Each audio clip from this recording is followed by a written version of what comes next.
Good evening. I would like to welcome you to our October 15th, 2024 School Board Regular Meeting. The time is now 6 p.m. The School Board would like to take a moment to respectfully acknowledge that we are residing on the traditional lands of the Dene people. Our mission is to provide an excellent and equitable education and a safe, supportive environment so that all students will succeed and contribute to a diverse and changing society. Mr. Burgess, would you please lead us in the pledge?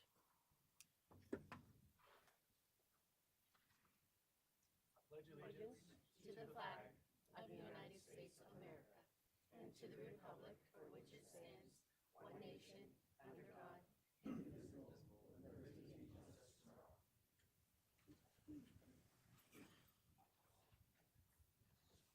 Ms. Poland, would you please call the roll?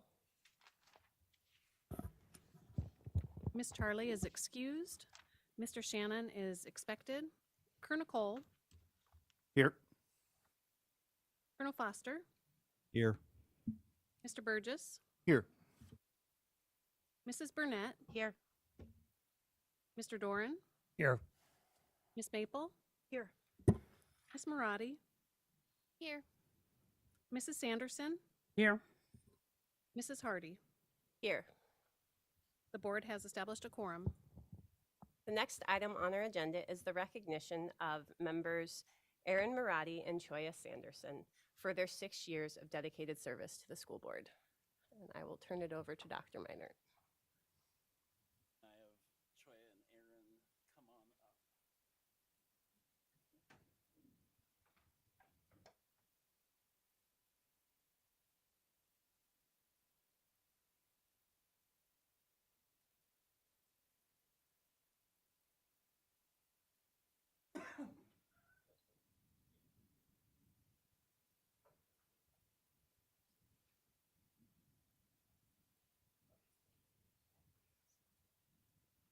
All right. Good evening, everyone.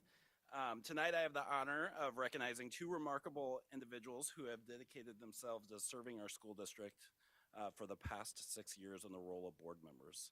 Since 2017, these school board members have been unwavering champions for public education, standing strong in both the best of times in the district and definitely some challenging times as well. Together, Aaron and Choya have helped drive positive change in the district while leading us through the complexities of annual budget challenges, the global pandemic, multiple superintendent transitions, multiple rounds of difficult school closures, and the creation and implementation of our current strategic plan. They have also helped us begin drafting a new strategic plan that will guide the district for at least the next 5 years and continue their positive impact on the school district.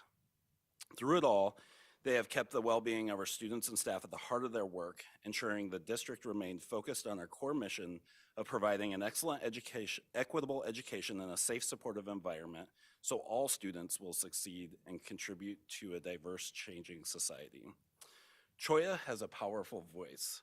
In my mind, what makes it so impactful is that she doesn't feel the need to engage in every debate, but when she speaks, people sit up and listen. It always makes me smile when she raises her hand over there, as so many of her contributions in mic drop moments and not much is left to be said. Choya has been a fierce advocate for all educators in our district and has demonstrated an unwavering passion for our students, both in her role as a school board member and then her many years of service throughout the district as an educator in our district. During her time as board president, she led us through a historic policy revision project, work that will continue to shape our future and work that we're continuing today. So thank you for getting us started on that journey. I also appreciate her focus on student outcomes focused government, which kept our priorities aligned. And on a personal note, I'll only have one first board president, and that was Choya. From day one, she took me under her wing, being a grandma away from home from my grandma, and providing me with guidance and support as I began my role as superintendent, and for that, I'll always be grateful. Thank you, Choya. Aaron Marati has had a lasting impact on the district through her work on the diversity committee. Aaron has a keen focus on ensuring all students have equitable access to educational opportunities and safe environments where they can thrive. Some of Aaron's significant accomplishments, and there were many, so these are just a few, with the diversity committee include supporting the addition of our F&A advisory board member, crafting a disability awareness resolution that will come before the board this evening, and advocating for the adoption of AASB's Climate and Connectedness Survey that will take for the first time this year in a number of years. So thank you for that work. Beyond her work in equity, Erin is a master of understanding the district's budget, always asking thoughtful and proactive questions that spark robust discussion both at the dais and within our administrative group, and always coming with creative solutions that benefit our students and staff. That's one of the things I love most about Erin, is that she always has a solution as she's bringing challenge and when we're talking about challenges. I won't just miss Erin as a board member, I'll miss her personally, as I'm proud to call Erin a friend, and I'll miss seeing both of you on a regular basis up here on the dais. Choya and Erin, I'm proud to present you with a Leading by Example District Award. This award had been given out in the past, and it's been about 20 years since this award has been recognized. This award is given to dedicated individuals who show up day in and day out, doing their work with integrity and setting an example for all of us to aspire to. Both of these women have invested countless hours, not only sitting up here at the dais, but also out in our schools and community, ensuring actions match their words. Erin and Choya will each receive a plaque, which has been given to them, and an identical plaque will be added to the wall on the 4th floor of this building, joining the names of past leaders who have also exemplified what it means to lead by example and contribute to making the Fairbanks North Star Borough School District great. So I welcome you back. I hope we have meetings upstairs, and so you can see your plaque on the wall when it's put up there.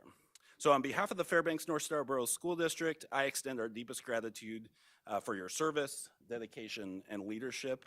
Your legacies will have lasting impacts and setting a foundation for the future success of our district and all of our students. Please join me in thanking them for their years of commitment and wishing them the very best as they embark on the next adventures of their journeys. Thank you very, very much to both of you.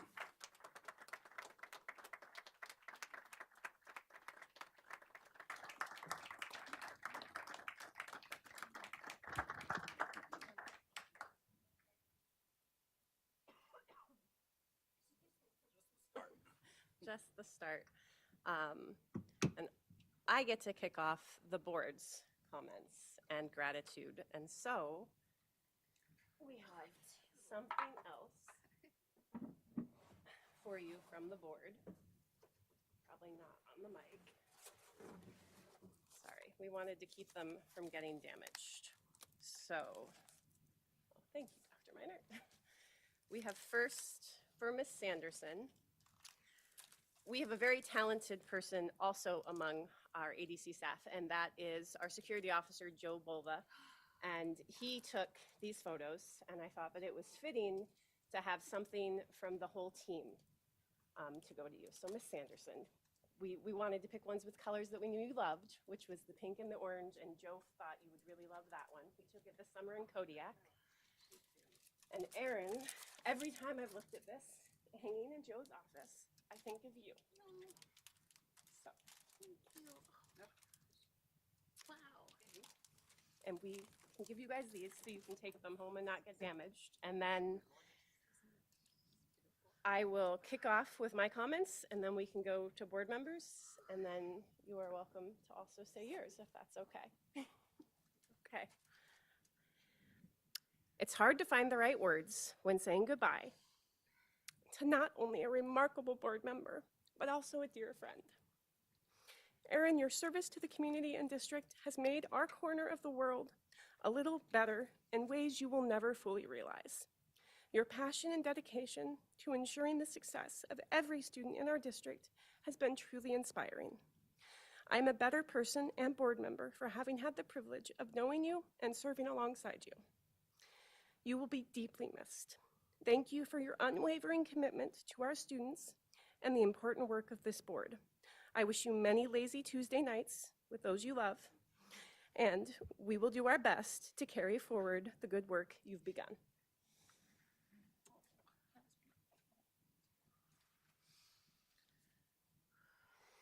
Choya, your steadfast and calm leadership on this board has always set you apart. You may not always say a lot. When you do, it's always heartfelt and meaningful. During my first year on this board, it was your leadership that set us on the path to be able to accomplish so much this past year.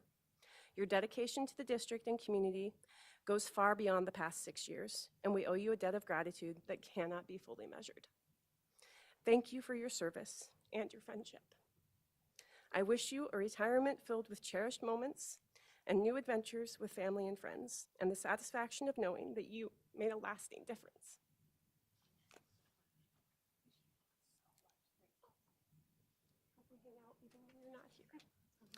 With that, are there board members who would like to make comments? Ms. Burnett. Thank you, President Hardy. I want to say thank you to both you amazing ladies for your time on the board and for your tremendous dedication to our students and to our district over the past 6 years. Erin and Choya, you have consistently advocated for students. You have been strong voices for equity and inclusion, you have had thoughtful approaches to decisions that you have made that have helped the district make strides in improving the overall education experience for our students, and I mean that. Your leadership has been instrumental in navigating so many issues and ensuring that our board remains committed to our community. Thank you, both of you wonderful women, for being on this board, for giving up the last 6 years of your Tuesdays and your livelihoods, and it's been an honor to serve next to you. Mr. Doran. Start out with saying thank you to both of you. And in particular, Erin, one of the things that comes to my mind is our walks. And what I've really appreciated about those is when we've gone to AASB, professional development trainings, conferences, and then we've often taken a walk afterwards, you've helped to enrich that professional development opportunity, because we could bounce ideas off. What did you pick up today? What did I pick up today? What did it all mean? How are we going to use it? That debriefing, I think, is really important of how we work and operate as a team. And I will never forget walking in Juneau in slushy snow and miles, and you gave me a hard time about my shoes, and all I could do is laugh and think, you were in those little flats going through the slush. So, but those conversations, very valuable. A couple of other things that I just wanted to point out is the grace you have shown over the years in the face of a number of challenges. That goes right into being a role model, an example for our students and for our community, and also your stance on principles and trying to figure out how best to express those constructively for the benefit of all. And so that is greatly noted and appreciated. And I'll finally on that point is to your dedication and enjoyment of numbers. I've served as treasurer and been on audit committees with the borough and the district, and how you get into them and those conversations you've brought to the dais around budget. Choya, we've worked a long time. I treasure the fact that we were able to work as colleagues at Denali years ago, and I very, very much value the insights and seeing you working with kids, how you shared insights to them that helped me as a principal, and also then working with them, and that's an experience that I would not trade for anything. Then to meet you again, in a sense, on the dais as a fellow board member, your caring, your promotion of being student focused is outstanding. Your words of wisdom, insight that were just heartfelt, impactful.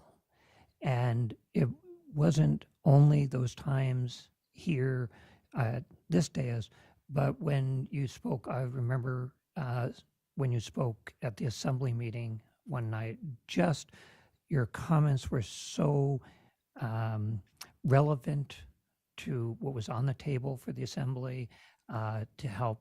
But it was a message to our whole community.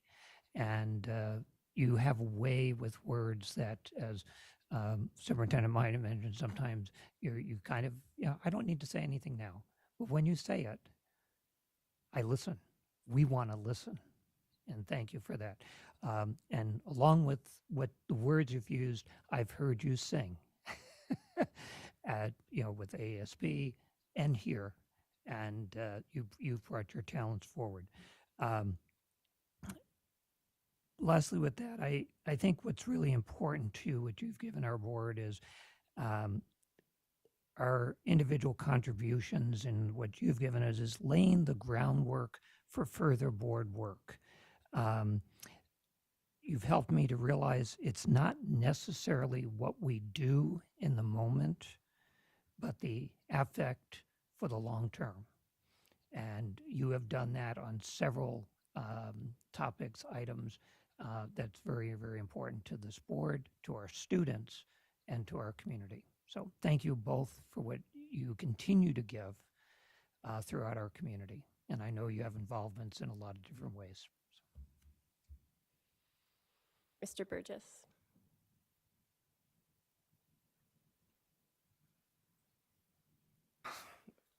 Okay, just a second.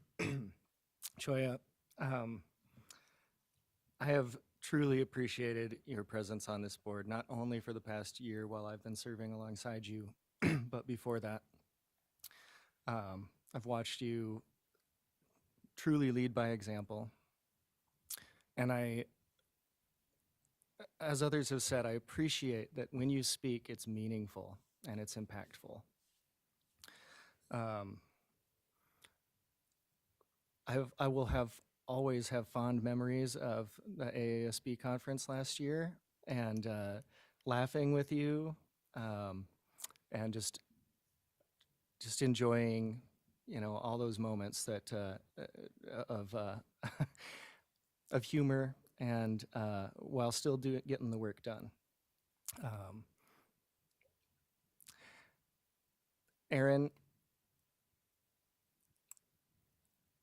again, leading by example is absolutely fitting. Your work over the past several years has really been inspiring. Seeing you weather the challenges that you've faced with grace and dignity is one of the things that inspired me to run. And I will truly cherish our friendship. I hope that both of you will stay involved and be around to help mentor me and other board members as much as, also I want you to enjoy your time. But I do hope that you'll come back and see us and that I can call you up for advice if I ever need it. So thank you very much for your service and for your continued service, as I know that you're going on to do other great things in this community. Thank you. Maple. I doubt that either of you remember this, but when you were campaigning last time, so a little over 3 years ago, you had an event at Ursa Major. And I, like many people, didn't really pay a lot of attention until the pandemic hit. And so at that point, I was paying a lot of attention. And I went out to that event, and I didn't know either of you, but I went out to hear you both speak at that event. Then when I was running Choya, you came to my office, and I swear to you, I felt like a famous person had just walked in to grace me with their presence and give me some really meaningful advice.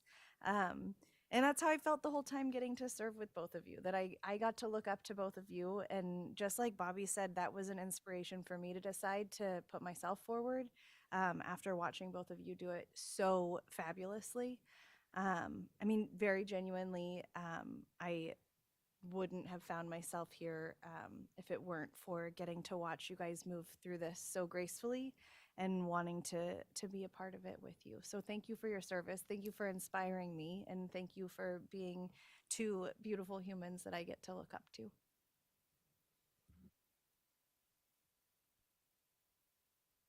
Any other takers? All right.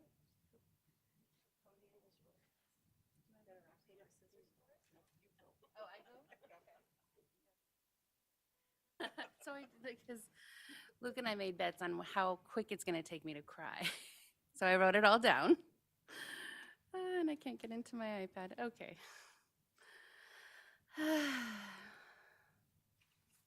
Okay. No, I can't even look this way. As I stand before you all today, at the end of my term as a school board member, I reflect on the journey we've taken together.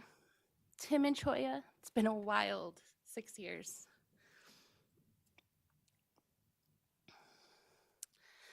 Luke and Brandy, your leadership has been an absolute gift to our community. Melissa and Bobby and Meredith, no words properly measure the relief and gratitude I feel with y'all in those seats.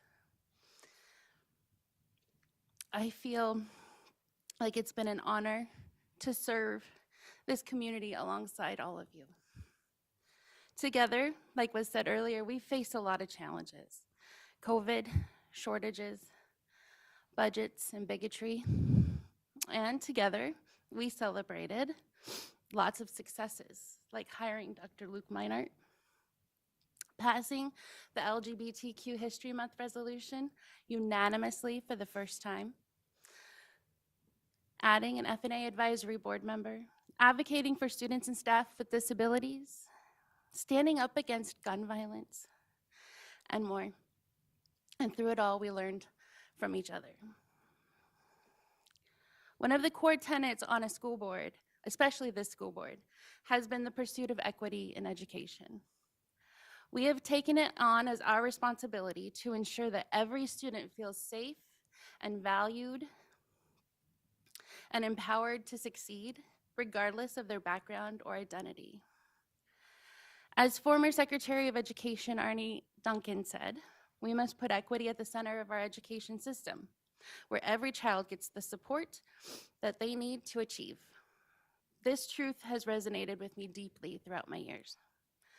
As we have worked together through many challenges our students face, especially those from marginalized communities.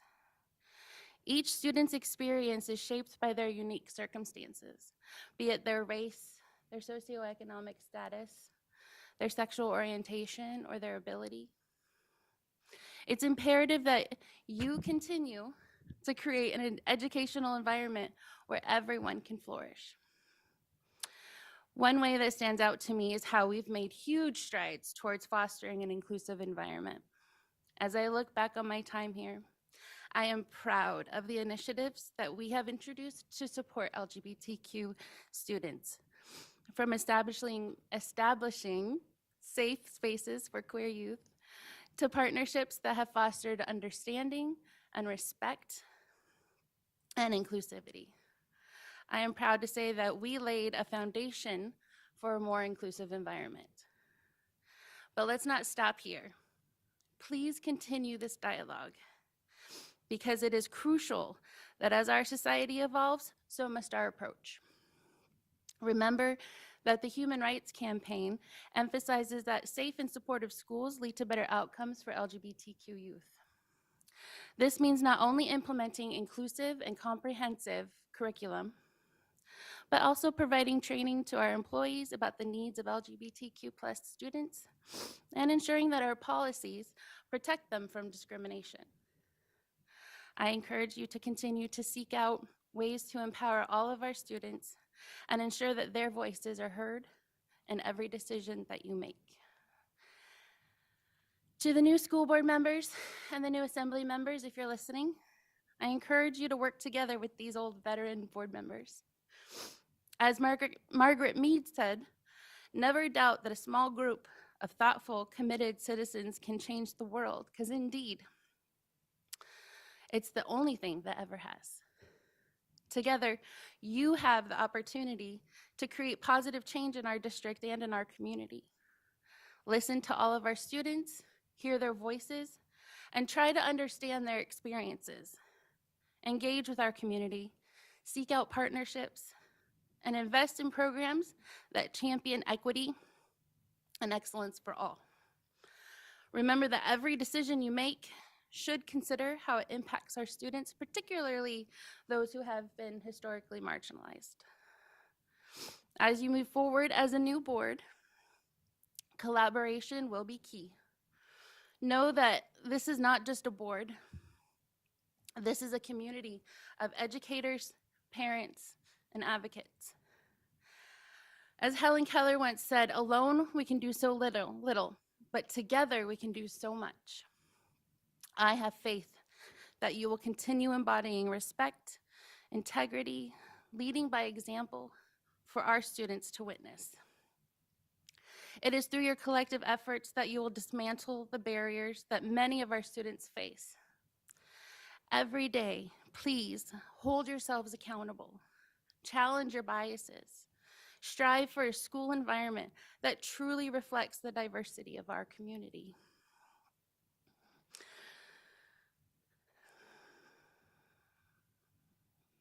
To the students that I have had the greatest honor of serving, I leave you with these wise words from Vice President Kamala Harris. You're going to walk into many rooms in your life where you may be the only one who looks like you or has had the experiences you've had. But you remember that when you are in these rooms, you are not alone. We are all in that room with you, cheering your voice, and so proud of you. So use that voice, be strong. You are powerful and you matter.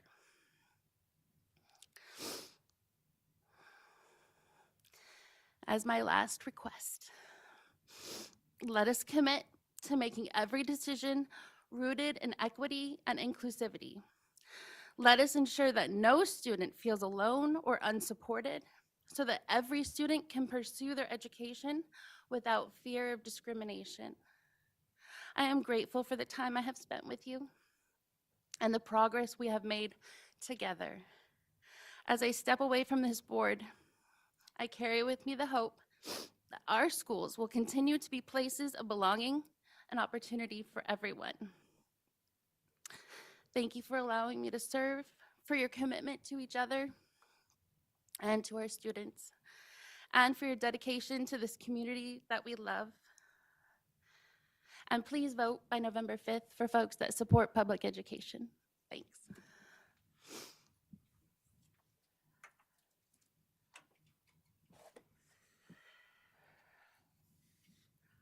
Red and yellow, black and white, they are precious in his sight. Jesus loves the little children of the world.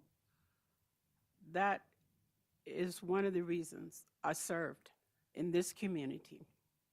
I want to give honor to the existing board, our Superintendent Luke Marnart, to the existing administrators, and our community. When I first came into the district in April 20 of '84, I came in as a kitchen aide. But even as a kitchen aide, I still was nosy, wanted to see what children were doing, wanted to see what staff was doing. I wanted to know what was happening in the education system. Talked with some people and they said, hey, you need to be vested. Didn't quite know what that was about. As a homemaker, just raising my 3 babies, I was just trying to help pay our new mortgage to our brand new house that we had just gotten provided. As my husband had said, you need a real job. It's like, I'm a mother and wife, I have a real job. But working in the district, they talked about that. So the next thing I did was to start as a custodial. So I spent all that time from '84 on until 1993 is when I went into the classroom. All the time I was a custodian, I volunteered time in classrooms when I got off from work. I wanted to make sure I never took my job as custodian as just this or just that. I created a clean working environment, learning environment for our staff and our students, and I believed in that. And I took pride in that, and I learned from all of the people who instructed me. My funniest memory, North Pole Elementary School, there were some senior ladies working. They used to be cooks for the district, but then they got custodial staff. And I got a first assigned at North Pole Elementary, and I had the library. So 2 incidents. One, Miss Beth Ani scared me, almost took my life, because the way the school was designed, the little pull back curtains, actually you pull them back and it turned into a performing stage. But nobody told me that she like stayed so late at the school to do things. And so she came around in a bonnet and I was like, okay, take a deep breath. I figured it out. They told me all about it. Everybody had a great laugh. The second incident was the 3 older ladies watched me as I tried to learn to mop a floor in a custodial manner, not like you do in your home. And so I was huffing and puffing and sweating quite a great deal. I was exhausted, and all I wanted to do was like, I'm not sure I want to do this anymore. And they would be peeping over the countertops like, poor thing, look at her. She's just wearing herself out.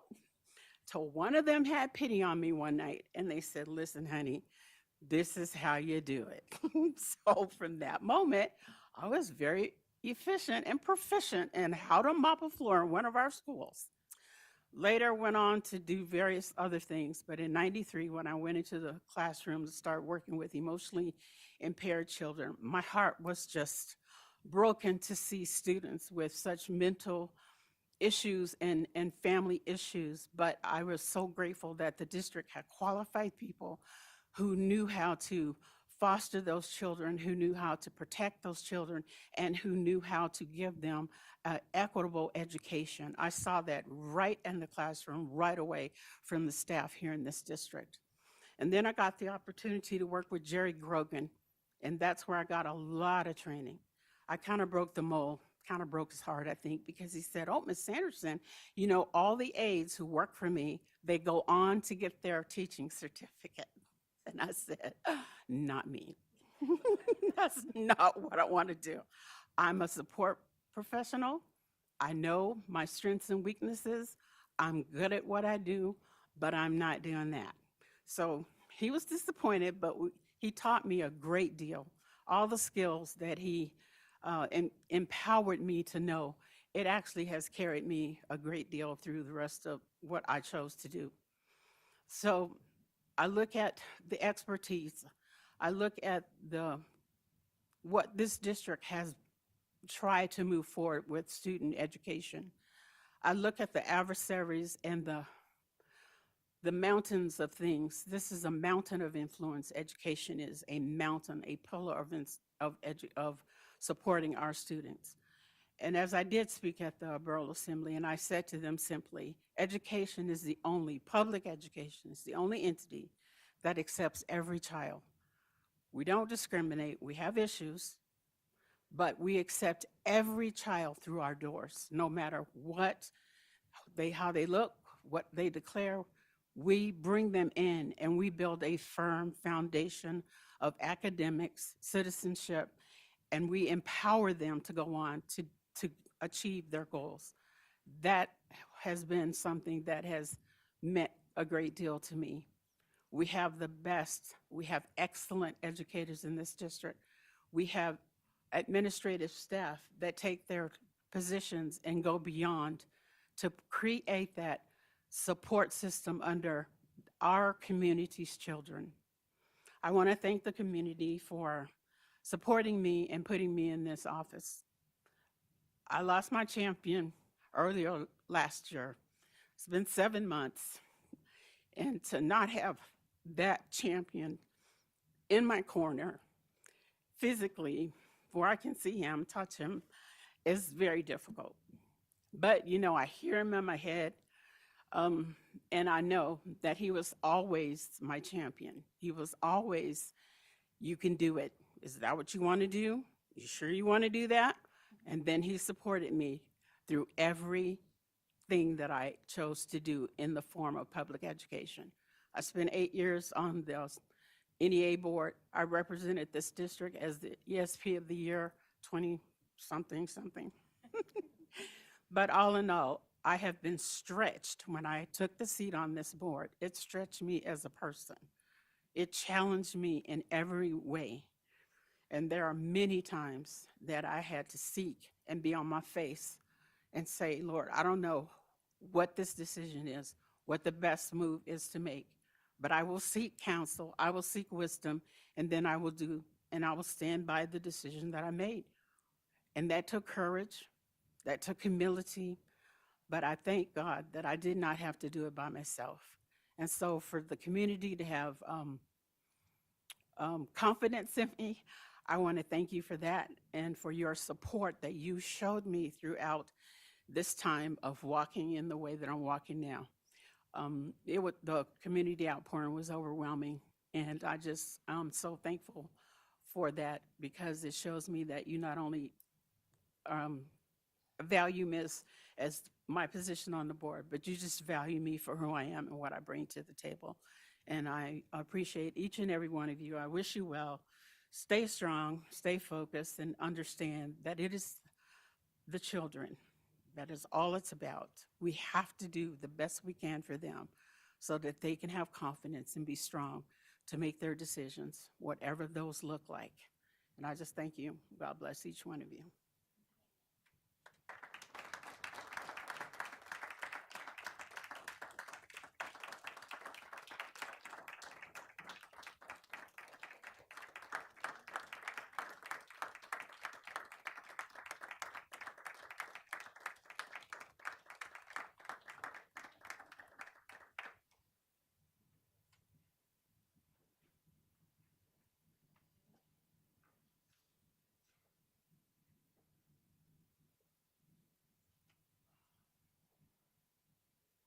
Our next item on the agenda is the adoption of the agenda. Consent items marked with an asterisk are considered routine and not requiring public discussion by the school board. Unless removed from the consent agenda, asterisk items will be automatically approved when the agenda is adopted. Questions concerning these items should be directed to the administration before the meeting. May I have a motion? Move to adopt the agenda with consent items. Second. Is there any board discussion on this? Seeing none, Ms. Poland, would you please call the vote? Colonel Foster, Yes. Colonel Cole, Yes. Mrs. Burnett, Yes. Ms. Maple, Yes. Mr. Burgess, Yes. Mrs. Sanderson, Yes. Ms. Marati, Yes. Mr. Doran, Yes. Mrs. Hardy. Yes. Motion carried. Next item on the agenda is public comments on reports and non-agenda items. During this section of the agenda, the school board welcomes public comments on non-agenda topics.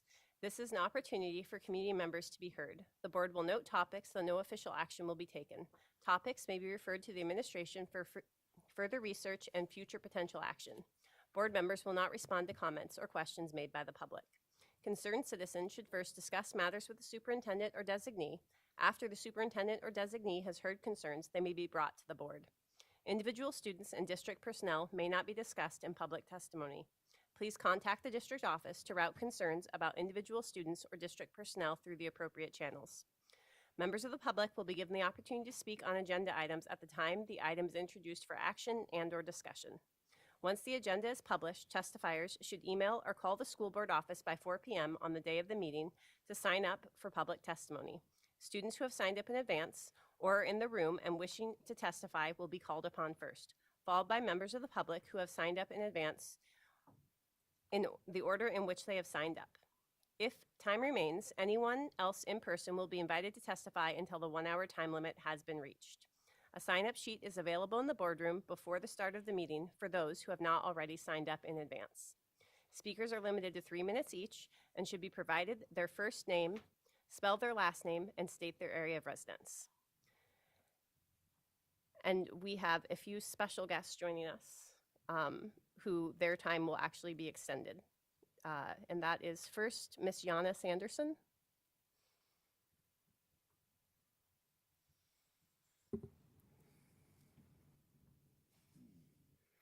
Hello, everyone. Thank you for having me today. I am Choya's daughter.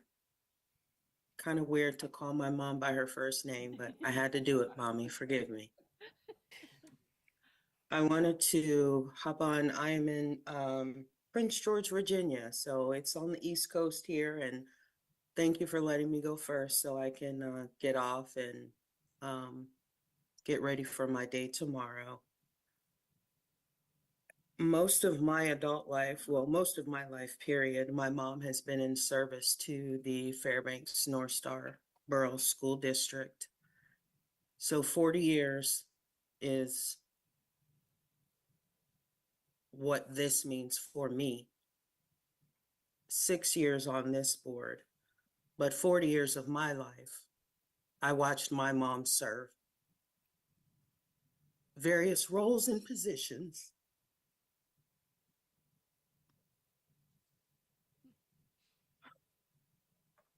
And always with grace, always with dignity, and always with a smile on her face. I don't know how she does it. I can only hope to be an ounce, a fifth of the woman my mother is. And Mommy, as I looked at you on that podium, the pride that I have,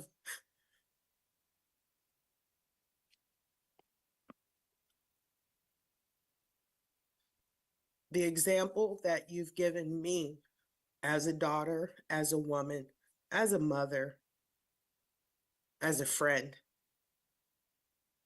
I can't thank you enough for what you've shown me throughout the years.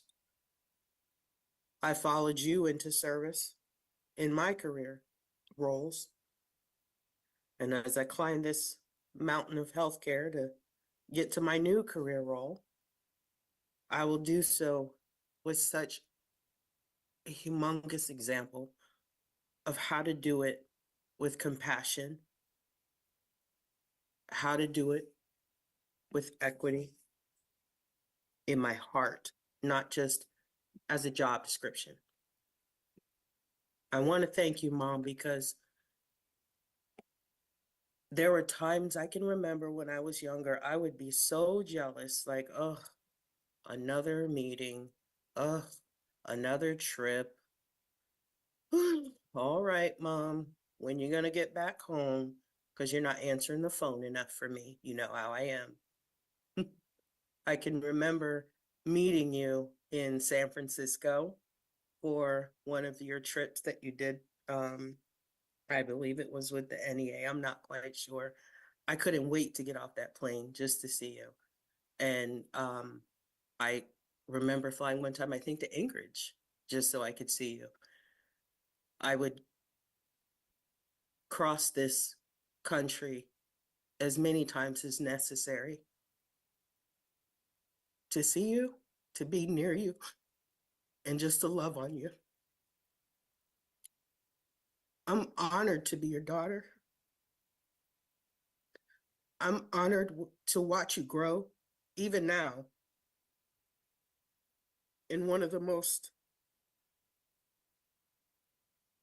horrible times that our family has gone through in this past year. Mom, I couldn't have done it without you. All that you've done for the family, in a weird way, it's small compared to what you've done for the community. That's the funny part. You have served this community in so many ways. And I got to be a part of your journey from a teenager all the way up to even now. I just want you to know that I've always watched you. I see you and I acknowledge you. And I'm so grateful that God chose you to be my mom. I haven't wasted a lot of time talking about your service and all the things that you've done because, well, I don't know the stats and I don't know that it really matters for me. I just want to take this time to pour into you the way that you've poured into so many. The time I spent at home this summer, I can't tell you how many people. How's your mom? How's she doing? I remember when your mom this. I remember when your mom that. Mom, I've seen you feed the hungry. I've seen you pray with the homeless. I have seen you walk beside children whose parents did not do right by them. And you've done so gracefully. And all the time, you were a mother, a wonderful wife. And while I might have had that kitty jealousy, Mom, I've always been so proud of you. And I hope that you know how much I love you and how just your champion's not gone, your champion's right here. He left you, me. He left you, me, Mommy. And if I can be so bold to speak for my father, what I know he would say to you tonight is, I am proud of you. You've done the thing you set out to do. You ran the race and you finished it. And you finished it with dignity and with pride. And he would say, I love you. One thing I know is that he might not be here physically,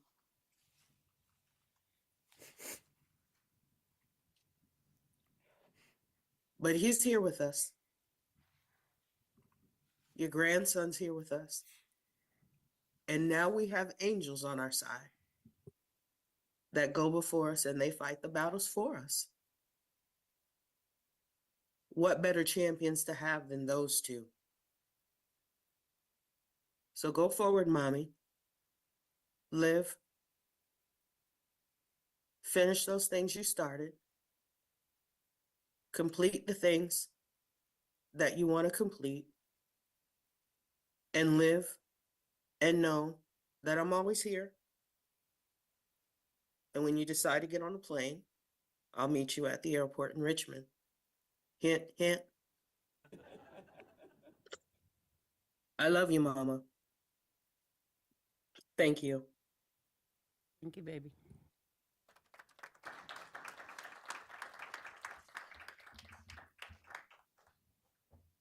Next, we have William Sanderson.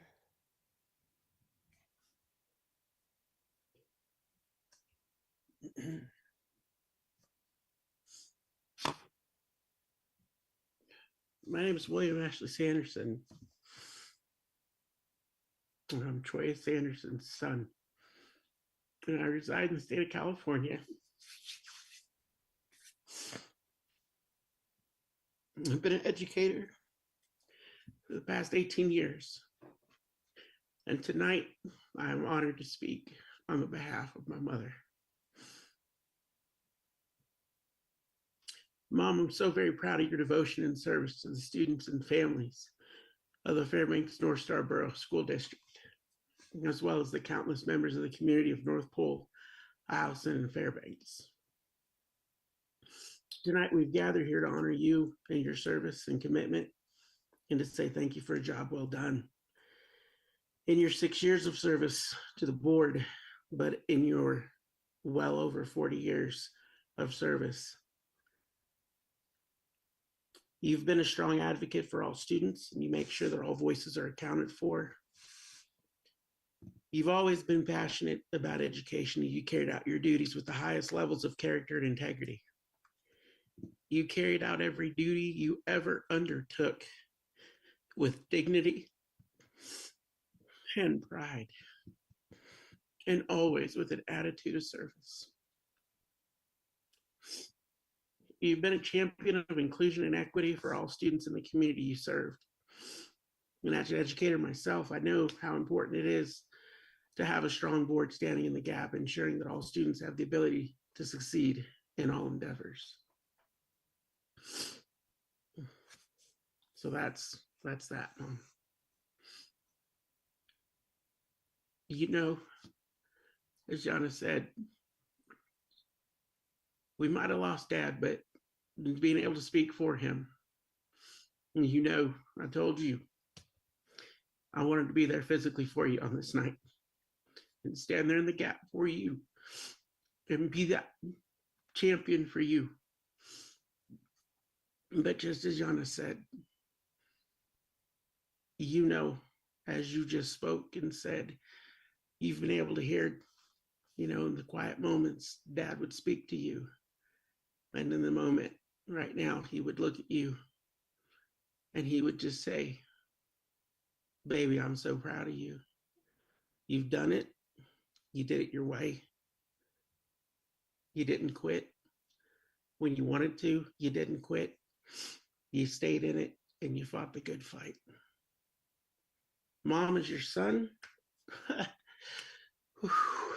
you have been an example of strength, of dignity, of honor, integrity, character. Oh, the accolades they're numerous. But what I'm most proud of is that you have always been my mother. Regardless of any other position you've held, you've always been my mom. You've always found time to be my mom. You've devoted yourself to the students of the community of North Pole, Fairbanks, and Eielson. But if I needed you, didn't matter what conference you were at, didn't matter where you were speaking or anything else to that degree, you made time to be my mom. Mom, I'm proud of you. More than I can be able to tell you right now. But you did it, Mom. Everything you set your hand to, you did it. And I'm so proud of you, Mom. So proud of you. I'm proud of you for the job that you've done. And I'm just really happy now that I've got my mom. I don't got to share you with nobody no more. I got my mom, and the kids have their grandma, and you can go travel the world, and you can go do the things you've always said you wanted to go do. Well done, Mom. I'm proud of you. I know many people in that room tonight have expressed their accolades and their words, and you do, Mom. You create mic drop moments. You walk lightly, you carry a big stick.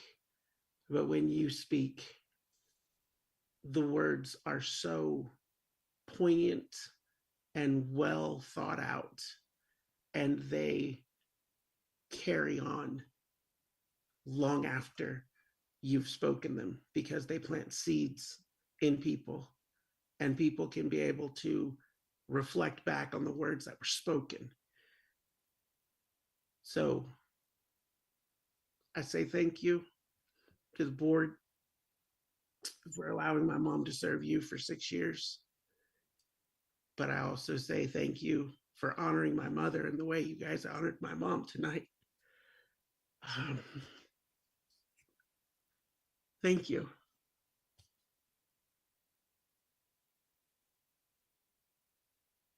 Good night. Thank you both for your testimony.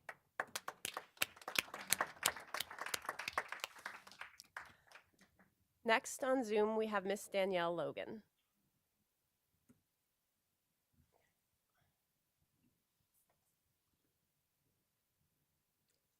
Can you hear me? Yes, we can. Okay. Good evening, President Hardy, and members of the school board. For the record, my name is Danielle Logan, Logan, and I reside in Fairbanks. Sorry I couldn't be there in person to say this, but I wanted to give a big heartfelt thank you to Miss Marati and Miss Sanderson as their term on the school boards comes to an end. Thank you both for your service to the students and staff and community. Mrs. Sanderson, thank you for bringing your leadership skills, your knowledge, and understanding of education support professionals to the board. Over the past 6 years, this was well demonstrated. This was much needed and something that will be missed. You understood what cutting certain positions would do, and it showed last year when the topic of outsourcing our custodians was put forward. Thank you for your service. Miss Marati, you made a comment to me 3 years ago that you would make me love budgets. Well, I do not love budgets, but I do have a better understanding of them. I know what I am looking for and what questions to ask.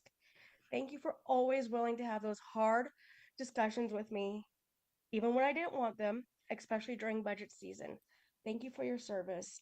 I hope you both get some rest and relaxations and enjoy your free Tuesdays. You both did a fabulous job serving on the school board. Thank you again. Thank you for your testimony. Next, we have, and I think it's Adia Cotter, but I might have gotten it wrong. I know I've learned it.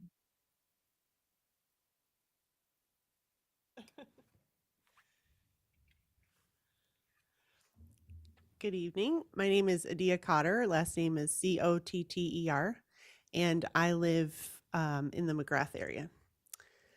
On Friday, I had the opportunity to participate in the Career and College Fair at UAF as an employer. I spent a bunch of time chatting with students about their plans for after high school. Many of them really did not know what they were going to do. Many of them had a little bit of an idea, and many of them were there to explore their options to see what was available. One student approached me and said, "What's it like working for your organization?" Which I thought was an excellent question. We spend a lot of time at work, so knowing what the work environment is like is a pretty important thing to know. I chose my words carefully, but I did answer their question honestly and let them know that that was an excellent question to ask. I think that person was looking for choices for after high school. A lot of kids, were looking for college paths. Some kids were looking for career and job paths. And I just want to thank the Teaching and Learning Department for putting on this event, not only as a potential employer here in the community, but also as a parent who is having these conversations with their teenager about what they want to do after high school. It's good to have the support of the school district to reassure these kids that there are options out there. If you have a teenager, you know that what mom and dad say isn't always the absolute truth unless someone else backs you up. So thank you for having our backs in having these conversations. I know these events are a lot of work. I know that it takes a lot of time. It takes a lot of people. It probably takes a lot of time on the phone.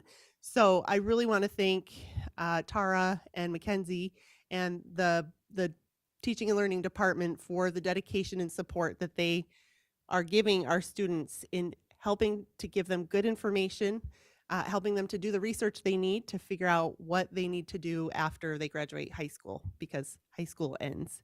And on a related note, I wanted to give a shout out to a teacher at Lathrop a couple years ago. My teenager, when he was in 9th grade, was applying for summer jobs, and he took the Careers and Employability class at Lathrop with Mr. Romans, and he was called for an interview and did the interview, and afterward he got the job. And he said, "Mom, that Mr. Romans, he told us what to say, he told us how to do an interview, and I really think that I got that job because he taught that class. So shout out. I don't know if Mr. Romans is still there, but shout out to him. And just thank you. Thank you for your testimony. Next, we have Lauren Crow.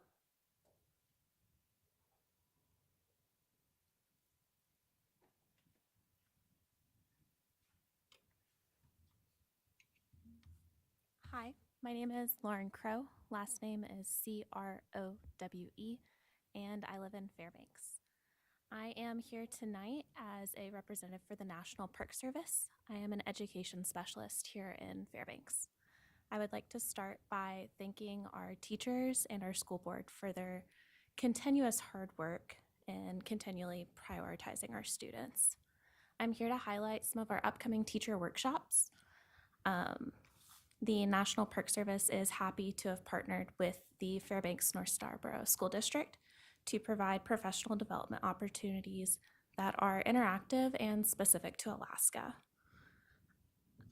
These opportunities are place-based, centered around place-based learning with topics ranging anywhere from the gold rush to Arctic exercise. Our next session is on October 29th, and if teachers have any questions or request information about registration, they can contact the Teaching and Learning Department. Once again, thank you for continuing to prioritize our students. Thank you for your testimony. Next, we have Miss Cynthia Wozniak.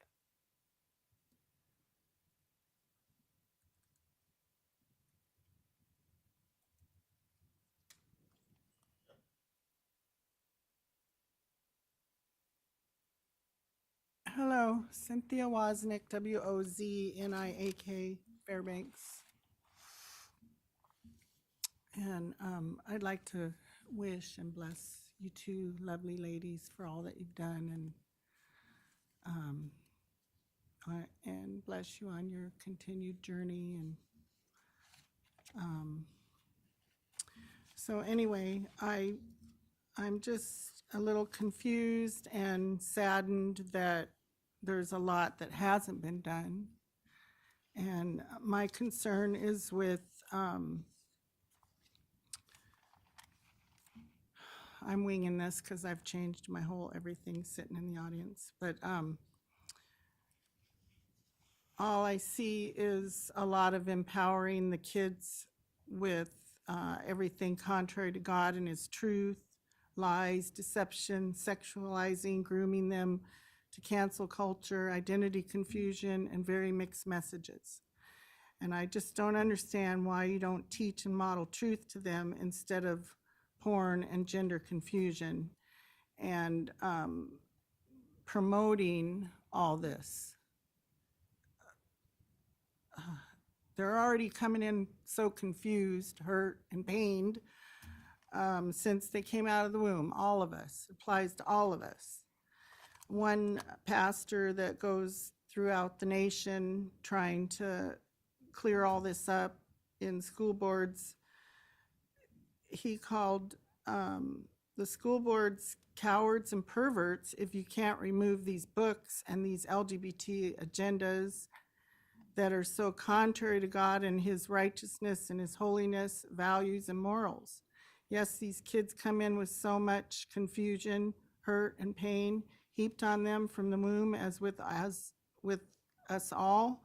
Why don't you steer them to righteous morals and values instead of promoting all these all this confusion? Clear up their confusions with truth instead of parading all this deception in and around them and in the schools. And if you don't know the truth to direct them with, obviously, why don't you find it out? Why don't you seek God and find out His truth so that you can stop all this nonsense and direct them better? I just don't understand how anybody can approve and be okay with sending your kids to the porn shop, because that's basically what it is with all these pornography books in and throughout all the schools, and then parading around gender confusion. Why not clear that up and tell them who exactly they are. And you were born a That's time. biological girl and you were For your born a testimony. biological boy. There's no room for change. I just, so I call you guys on it. Ma'am, When and if I'm are you sorry, ever going to but remove that this is your stuff? time. Thank you.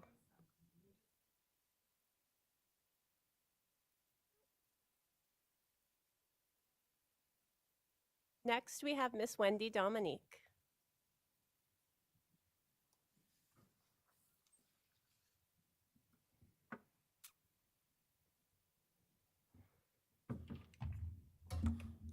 Wendy Dominique Fairbanks. I would like to speak on, goodness, girls. If it wasn't for your kids calling, then I've been okay coming up here. But Aaron and Choya, I served with you guys for your 6 years that you were here on the board. I was here for 17 years, and I have to call Aaron Miss Budget. This lady knows budget inside and out, and she helped me more times than not. She helped me even when I wasn't even on the board. I called her up about things you all were voting on and get the story from her because I know she'd give me that budget right. Same way with Mr. DeGraw. I would give him more questions than enough, and he would look at me all the time and say, "You got it?" I said, "Not really," but he told it to me anyway. But Joya, you're my sister. I haven't had any family around me while I was here in Fairbanks. I just knew that you had a daughter, and I found out you had 2 sons when everything happened for you. And I'm there for you, and I'll always be there for you, same as you, Aaron. And I'll be calling on you anyway because I have a program. I want to get back up and going again. So I had some great times, and I want to tell you all the great stories about these two, but I don't have enough time to tell you the real story because we had some great times on this board, and we formulated a lot of policies and things that we needed to have for our students. And I think each and every one of you that are on the board right now, you all will do the same. We're all looking out for our students, and we want to do everything we can for them. I didn't write anything down because I was at North Pole Elementary subbing today. So my real story for being here is to try to recruit you two to be subs. And I'll do anything I can get that done too. I recruited 4 people this year for recruiting for subbing. I told them all they have to do is once a year, and then, you really do it for a month. But I'm always out there working. We need to get good people in our schools because we have great kids in our schools. We really do. The kindergartners are the best ones. Some of the things we're teaching the kindergartners, I didn't even know about. Hexagon and quadrigons and all these type of gons, and they were learning it. They knew which one the shapes were and everything. So I'm amazed. But anyway, I'll leave you all with this quote. It's from Frederick Douglass, and it's easier to build strong children than it is to repair broken men. But thank you. Thank you for your testimony. Next, we have Ms. Gail McBride.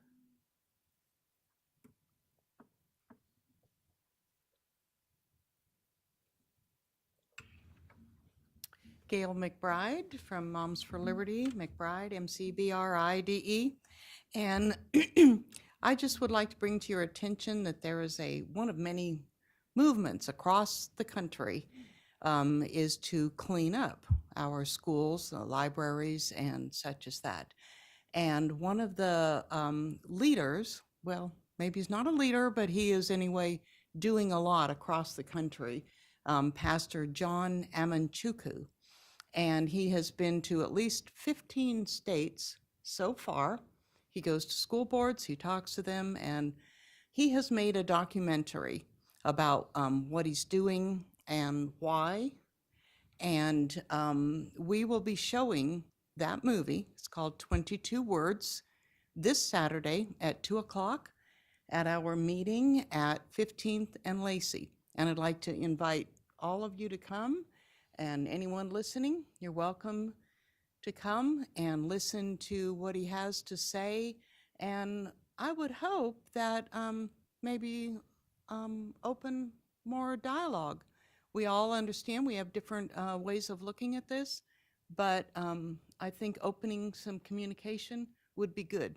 It's 3 minutes is never adequate, but I think that it would be good, and even for those who think that pornography is good for kids, I think you might have a different view if you listen to some of these people who have been studying this and doing this and are working across the country on behalf of the schools and our kids to clean them up. So you are welcome to come and see the movie with us. Thank you for your testimony. Next, we have Mr. John Ewig.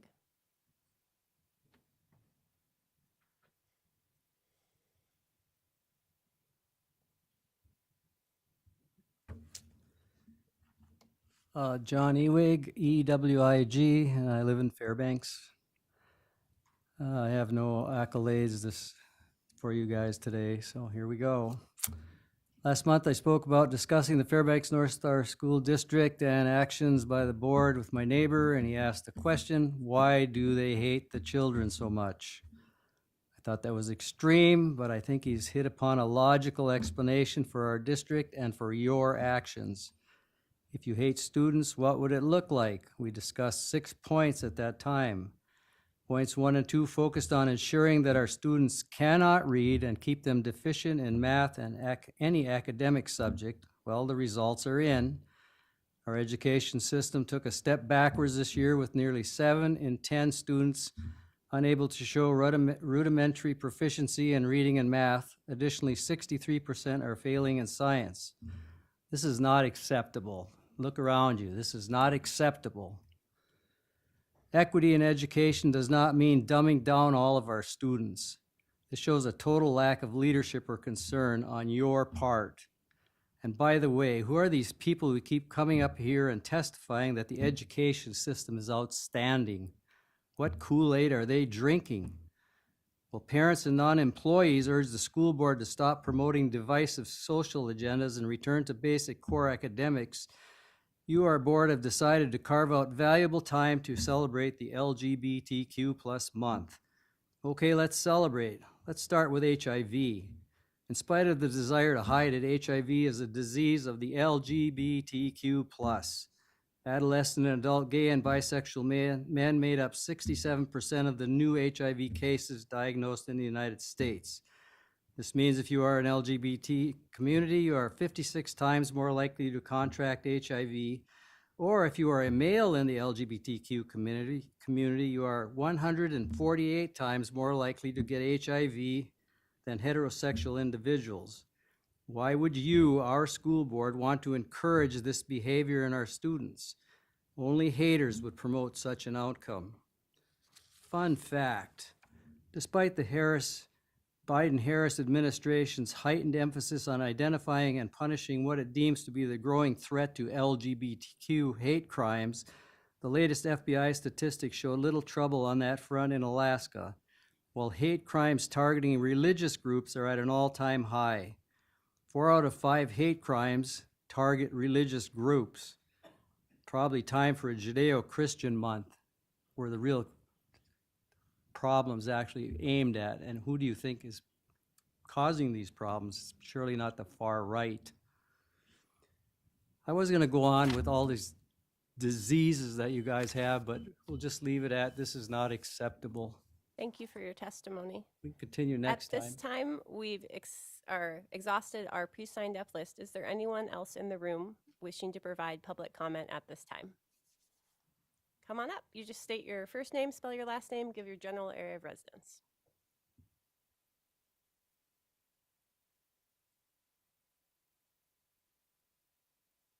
Hi, my name's Maria Berger. Last name is spelled B-E-R-G-E-R, middle initial L, and I live in West Fairbanks. This is going to be informal and short, but again, thank you to Mrs. Sanderson and Ms. Marati. Not everybody comes to these meetings. I don't come very often, but a lot of people are listening and a lot of people are watching and a lot of people know who you are and really feel like they can trust you. And I know that that's true of so many of the board members, and it means a lot. One thing I just want to comment on tonight as I was really excited to hear about the Educators Rising program that has started up again. I believe I heard it's Mrs. Moore who's teaching it. I only know her a little bit, but if she is teaching it, then I'm sure it's amazing. I want to just support that and acknowledge how important I think it is to address one of the major challenges that, of course, you all know has been only getting worse in terms of teacher recruitment and retention. And also how important I think it is that these students are people who grew up in the community, they're products of the community. Hopefully the district will be able to keep them in the community. And so I think it'll really help people understand that the teachers, the support staff, and the board are reflecting the values of the community at large. So I would love to hear more about that program if there's ever an opportunity. And I also really appreciate the reports that Dr. Ott, well, I only heard one that he gave so far this fall, but I do hope in his ample spare time he's able to do that again sometime soon, because I do think it's really important for people to be able to access the information that is on the website and to understand it. And as someone who has a degree in education, the ins and outs of assessments and what they mean and how they're represented can be complex. And I think it's I'm very glad that he's offered to do those sessions. That's all I have tonight. Thank you. Thank you for your testimony. Is there anyone else in the room wishing to provide public comment? Seeing none, public comment is now closed. The next item on our agenda is reports and comments from our advisory members. Not seeing any taking from the colonels, and we do not have anyone else tonight, so we will move on to board committee reports. Mrs. Hardy? Yes.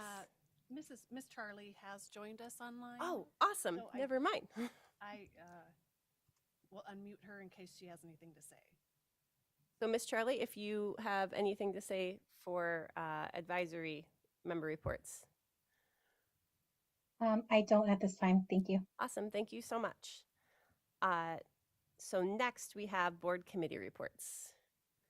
There, I'm seeing Ms. Maple, then Mr. Doran, then Mr. Burgess, then Ms. Marati. We had our policy committee meeting on Thursday, this past Thursday, and as usual, it was wonderful. We talked about our portable electronic devices policy. It was our second time having that come before the committee, and it was a really robust conversation, just like last time, and the committee did decide to move that policy forward to the board. With the caveat that we're not totally set in stone where it is, and specifically because we know that there will be a lot of input from board members and a lot of input from the community, and we wanted to go ahead and get it pushed forward so that we could start hearing that and have a really great dialogue amongst ourselves and with the community about how we would like to see that policy progress. And then another thing that the policy committee asked me to bring forward to the board, we reviewed a new policy, board policy 6161.3, general AI policy, which is new for the board, but is based upon many other policies at comparable agencies or districts. And technically this policy would not come before the board until we do chapter 6, which at the earliest would be in December. But based off feedback from the committee, it's the committee's recommendation that the board at least evaluate if we're willing to look at this ahead of time, because it's really relevant now. We're already behind, the world when it comes to AI. But they did want to make, clear that the other policy that we evaluated at the same time is 5131.9, the academic integrity policy.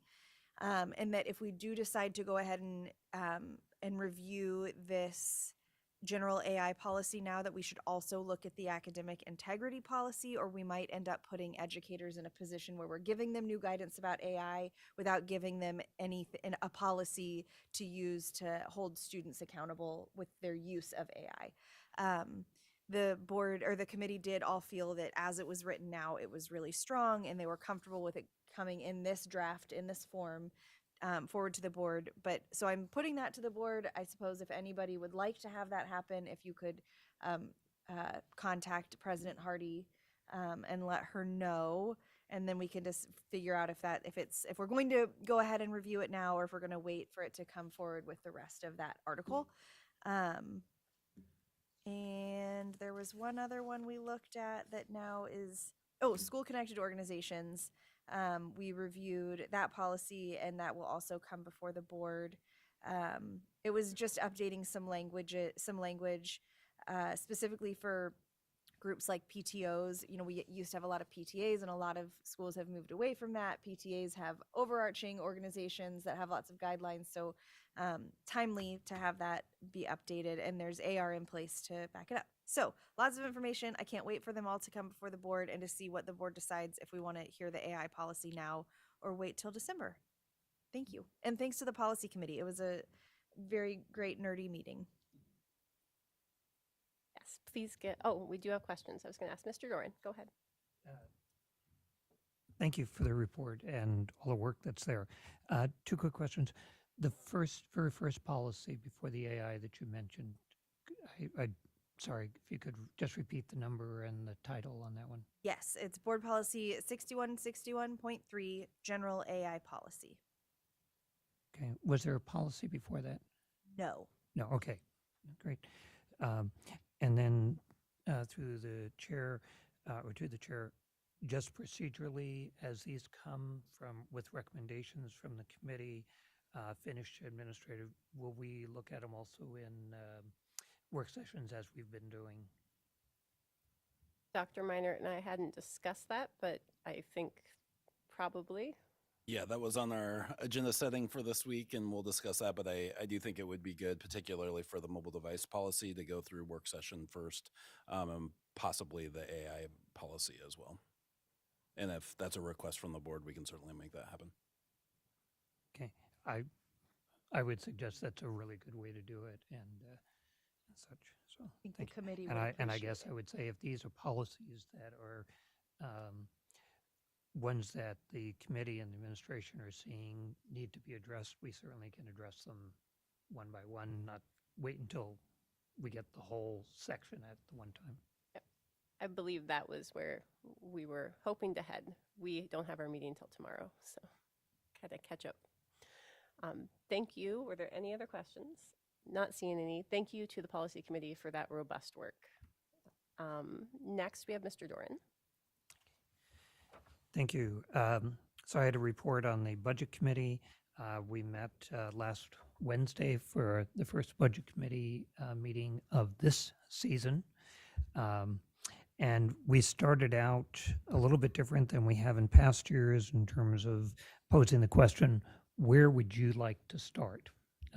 Because a lot of times we get to the end of the budget committee's work and their recommendations, advice to the administration on the budget, and then therefore on to the board. And sometimes they say, well, I wanted to get into things more. And indeed, as we went around, everybody pitched in and said they want to get into the meat of things. And I do want to thank Mr. DeGraw and Ms. Nelson for their work in taking notes and in fielding questions, et cetera.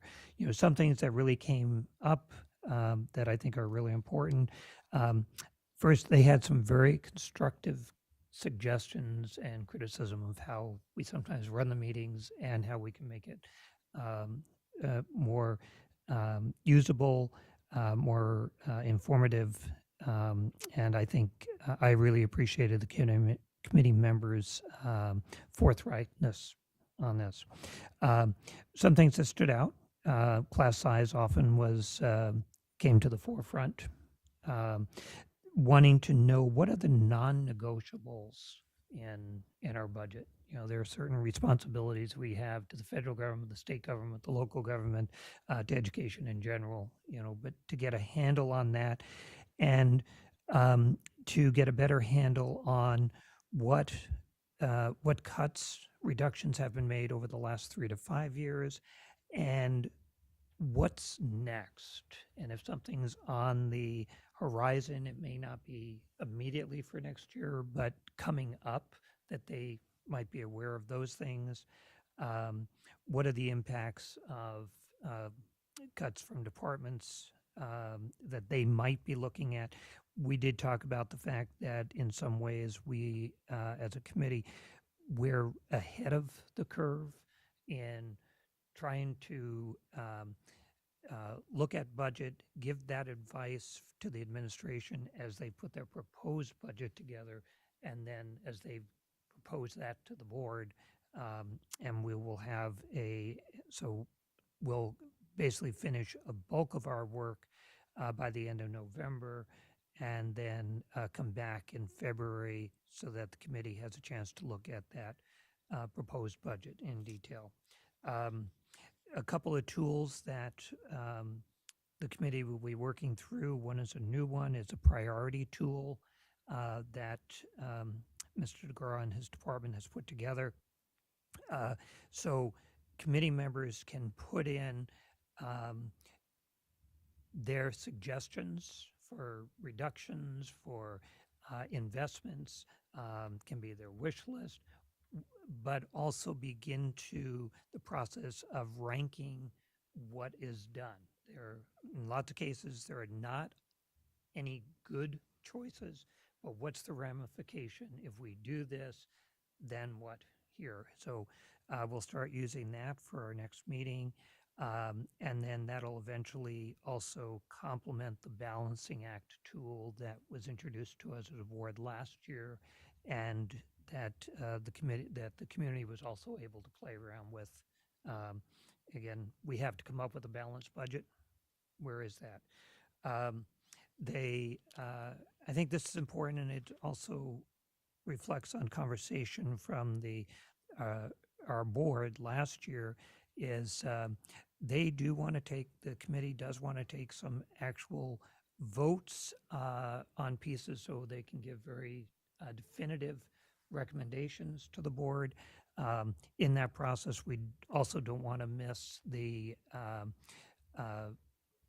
maybe the minority voices, because sometimes those also offer something to us to think out of the box on. So, but they want to be part of that.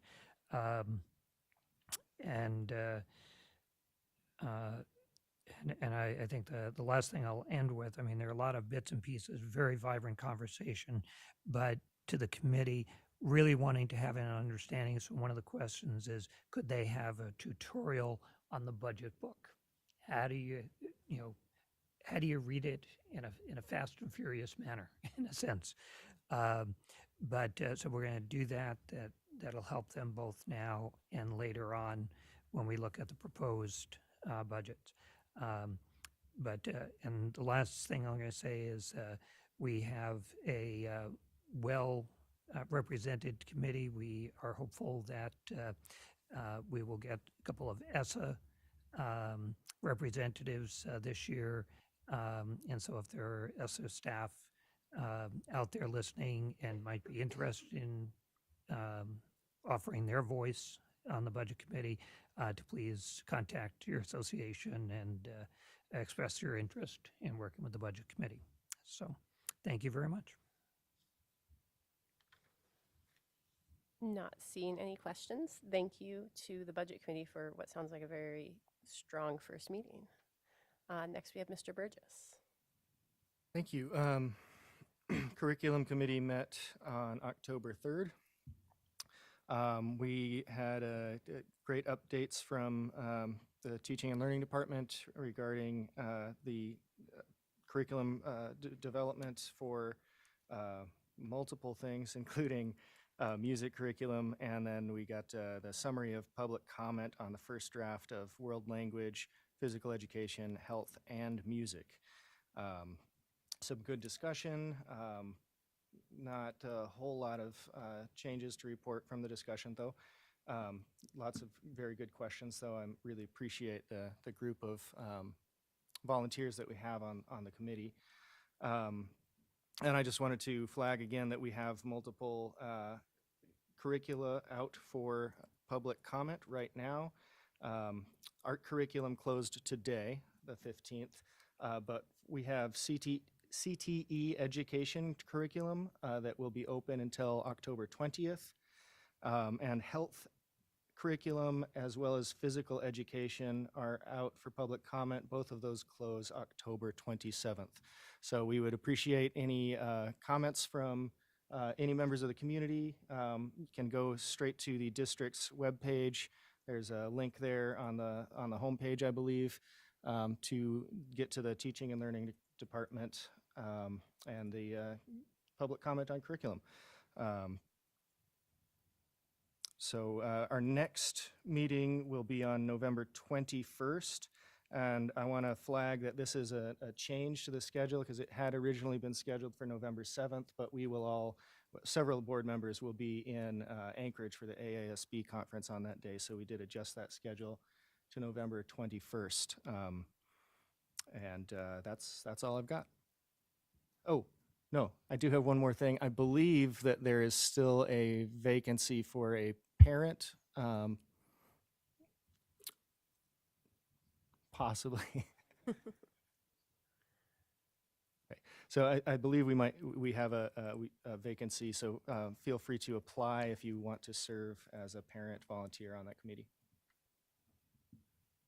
Thank you so much to the committee for their work. And next we have Ms. Marati. I want to take this time to thank the current diversity committee, as well as those that came before them. It's been an honor and a privilege to have served them as chair in 2021 and then again this last year. And I'm so proud of the work that this committee gets done. As a reminder, this committee has completed, take a deep breath because it's long, the following. They are the only committee that hears public testimony at the beginning of every monthly committee meeting. They listen to community and district department partner presentations every month during their committee meetings, which builds bridges and new partnerships with our community organizations and district departments. In 2021, as a team, they responded quickly to a community in crisis. They submitted a letter of support to the Alaska Native Education PAC for an A&E board advisory member. They authored a memorandum to the Board of Education emphasizing the importance of diversity, equity, and inclusion and calling on the board to engage in implicit bias training prior to starting the superintendent search. They drafted a resolution for students and staff with disabilities, accepting and bringing awareness to them and calling January for the month to do that. They, with the help of Dr. Miner, were reestablished the diversity committee representative on the principal hiring committees. They drafted a letter of support and gratitude for Fairbanks Native Association advisory members on all committees. And they drafted a resolution in support of the Fairbanks Native Association advisory school board member. Whew. And they're currently working on culturally responsive professional development. I have sent a document with all of this information as well as what the committee has and is currently working on in order to make the transition to the new chair, whoever that may be, a little smoother. Thank you for allowing me to serve, for your commitment to each one of you and to our district, and for your dedication to this community. I also want to thank the board for allowing me to serve as the board rep on the Joint Borough Audit Committee for so many years. I don't know which one I'm more passionate about.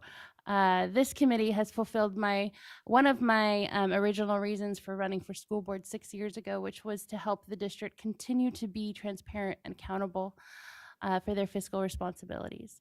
Huge thank you to Assembly Member Liz Rees-Ramos for chairing the audit committee this last year. She did it so effectively and so efficiently. And I'm incredibly proud of the district's administrative team for their work on our annual audit, our award-winning annual audit, and financial reports, and always honored to share their expertise with the borough and IGU. Thank you. Thank you so much, both to the work of the committee and for your leadership of that committee for so long. No others I'm seeing. So our next item on the agenda is the president's report. Pull mine up. So I'll start just a few things that were mentioned in public comment that I can speak to, Ed Rising being one of them. I have been the judge for that program for the statewide competition for the past 2 years, and we'll be doing it again this year. It's actually a competitive event that students participate in, and Fairbanks hasn't had a person or a student participate in a while, and I'm very excited that we have somebody both teaching the program and that we'll have students compete this year. And it is a program hosted by the University of Alaska Fairbanks, and they are always looking for volunteers, both to help with the students, to help with the judging, to do anything. So that is a great place to reach out for more information, is UAF's Ed Rising program. Another piece that we heard mentioned, and Dr. Meinert might actually touch more on it, is that Dr. Ott's presentations are going to be a series. So we've had one, and you haven't missed any. You can go back and watch that one, and there will be future ones coming up.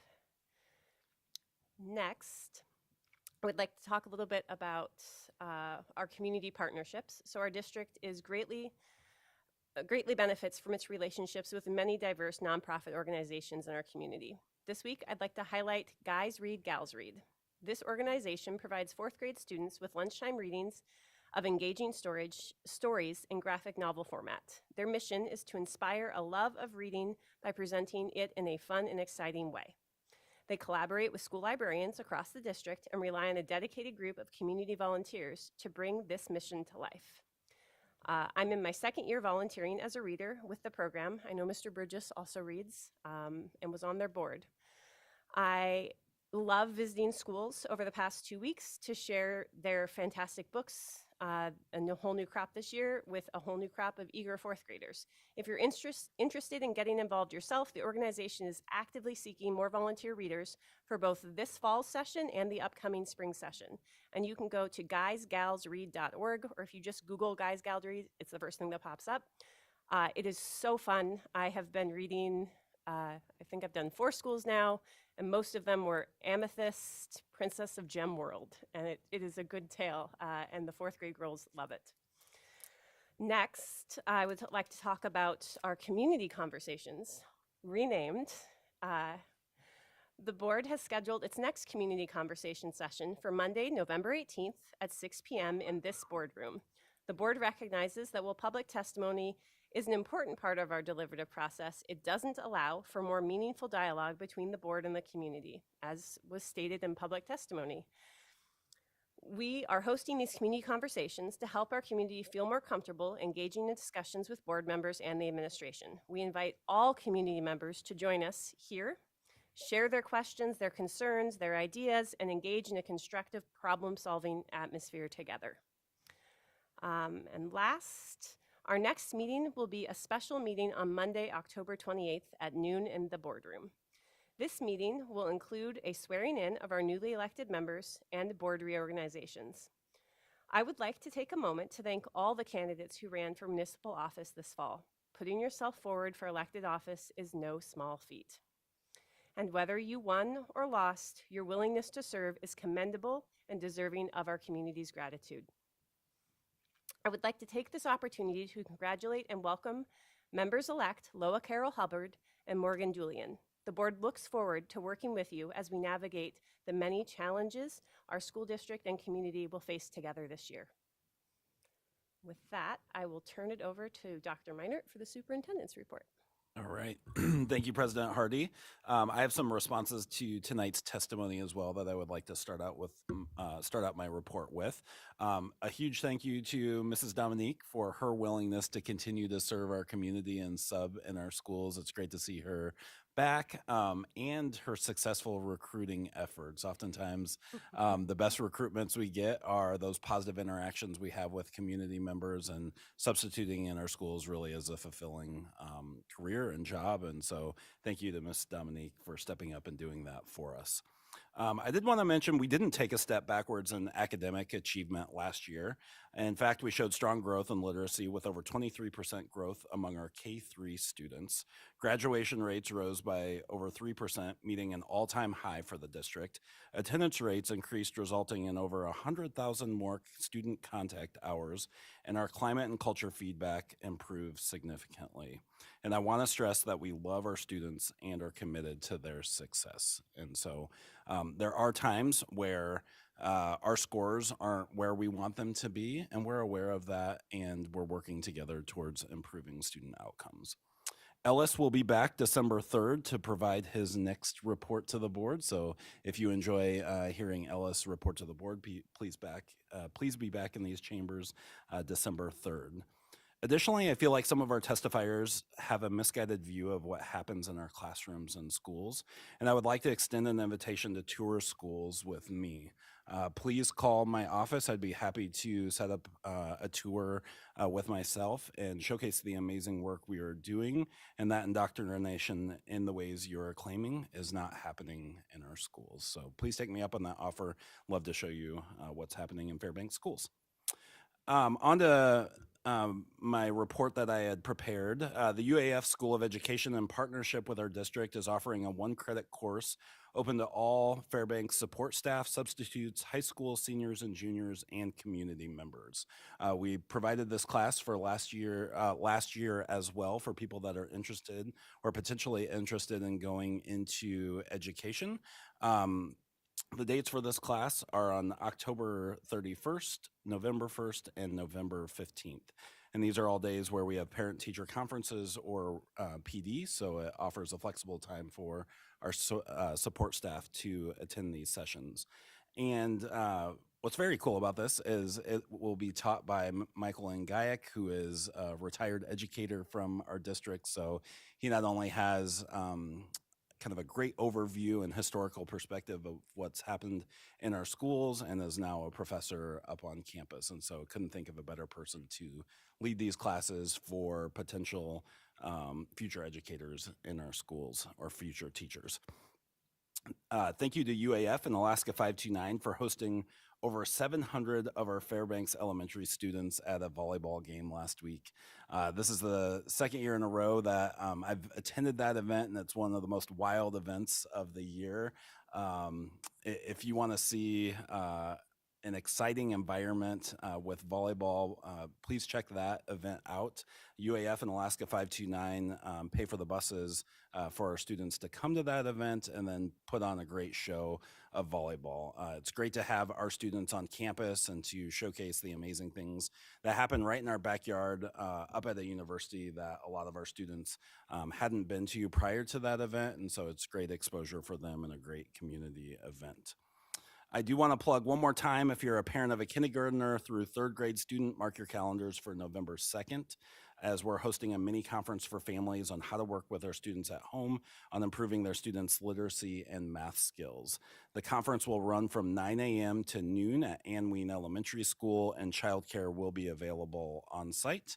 There's lots of information on social media about the event, so we would love to see you there. Join the Fairbanks North Star Borough School District Nutrition Services as we celebrate National School Lunch Week this week. Since 1946, the National Lunch Program has fought child hunger while supporting American farmers, serving 30 million kids daily. Last year in this district, we served nearly 1 million meals right here in Fairbanks, which is amazing. This year's theme is School Lunch Pirates. So get ready for fun, pirate-themed menus and activities for our elementary students. And let's make healthy eating an adventure. So great theme, great things happening at our elementary schools with School Lunch Week.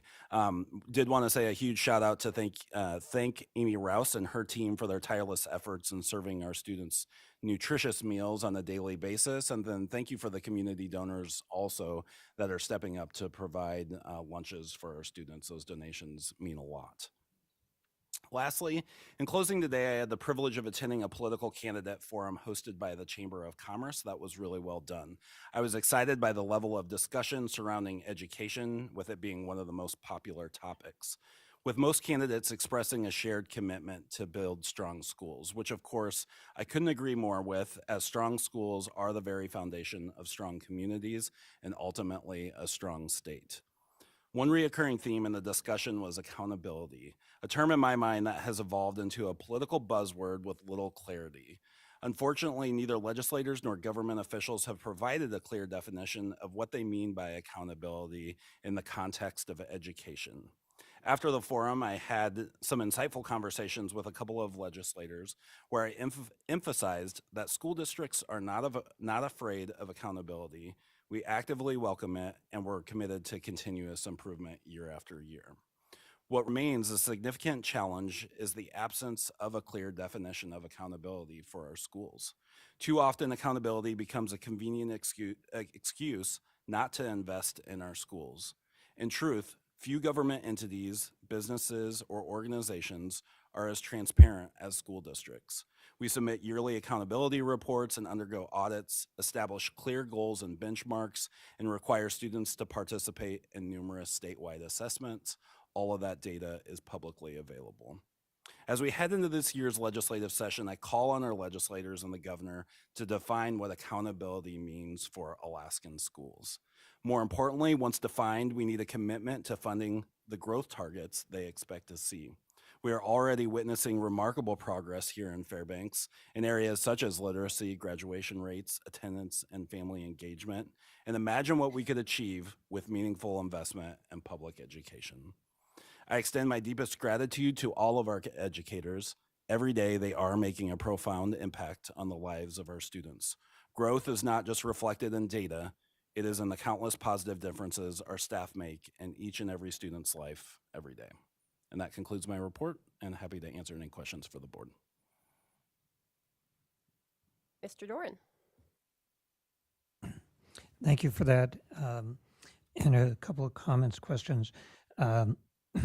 One might be more comment to start with in terms of assessments, and I appreciate your pointing out we have multiple ways of marking how students achieve, and the fact that Dr. Ott will be back, and as President Hardy mentioned, a series of reports from him, because I think when the Commissioner of Education a year ago stated that only 29% of students statewide would ever be able to score proficient on the state test, and with some readjustment, that is still 50% of our students, according to the commissioner, would not be able to score proficient. And so the accuracy of what the tool is very important, and the fact that we have multiple tools that we use in our district to see how students are achieving and to note their progress, and particularly growth, which is the most important thing. So I think that's part of your intent with with Dr. Ott's being able to help inform us and the community. That I just want to note that our board does have a resolution that ASB also adopted, calling on the state to do an actual analysis of our assessment system, particularly including how students read the questions, and that has never been done. So what's cited may not be always accurate to the public. Question in terms of, because I've asked this multiple occasions, safety for school buses, and because it is an ongoing consideration and concern from our community. And I want to note that you have followed up and assured me that both Durham and the Department of Transportation have a notification system in place, and it's available to be used by others. And so particularly to perhaps asking Kinross, and I guess I'm the one who's asking, not putting you in that spot, Kinross and Black Gold Transport to talk with DOT and Durham about how they could access that, and if there are any other drivers on the highway that would like to be able to access that safety and security information on where buses are, that would be available to them. Am I correct with that? Yeah, that's correct. And we have attempted to open up conversations with Kinross and Black Gold on whether or not they're interested in taking a look at those notification systems. Haven't heard back from them, but willing to also put out information for other entities if they're interested in using that notification system so they can see where our buses are at all times. Great, thank you. And then I know we're in the middle of enrollment count. Is it too early to get where we're looking at, or is, I'll be prepared to provide a more accurate information at next meetings. At next meeting, we are slightly down from what I had reported at the 10-day count, but let me bring that information back to the board at the next regular meeting, and I'd be happy to provide detailed information on that. okay, thanks. And our count period right now runs until? We've got another week. Okay. So, yep. So great encouragement to people in our community. If for some reason they haven't enrolled and would like to, it's really important to get into our schools and, Yeah. and stuff. And I know I was at several schools in the past week that have gotten new students. But this count period is really important to us too. So Absolutely. And even after the count period, we would love to serve the students of the community. And so even if after October, please come to your local neighborhood schools and we'd love to serve you. Not seeing anyone else. Our next item on the agenda, is the board needing a break? Not seeing. Wanted to check because usually we take a recess. Our next item is Article 2, second reading. Article 2 is proposed to be revised and is before the board for second reading by the administration. We'll welcome Ms. Dillard up to the dais. motion. Sure. May I have a motion? Motion to approve second reading, public hearing, and adoption of Article 2. Second. Thank you, Board and President Hardy. This, as you said, is the second reading, so if this is adopted tonight, Article 2 will be, can you hear me? Okay. Article 2 will be online, and it'll be our new administration article, replacing our Chapter 3, or most of Chapter 3. A few Chapter 3 policies will remain online. So if I'm here to answer any questions if you have any. Any questions or comments from the board? Mr. Doran.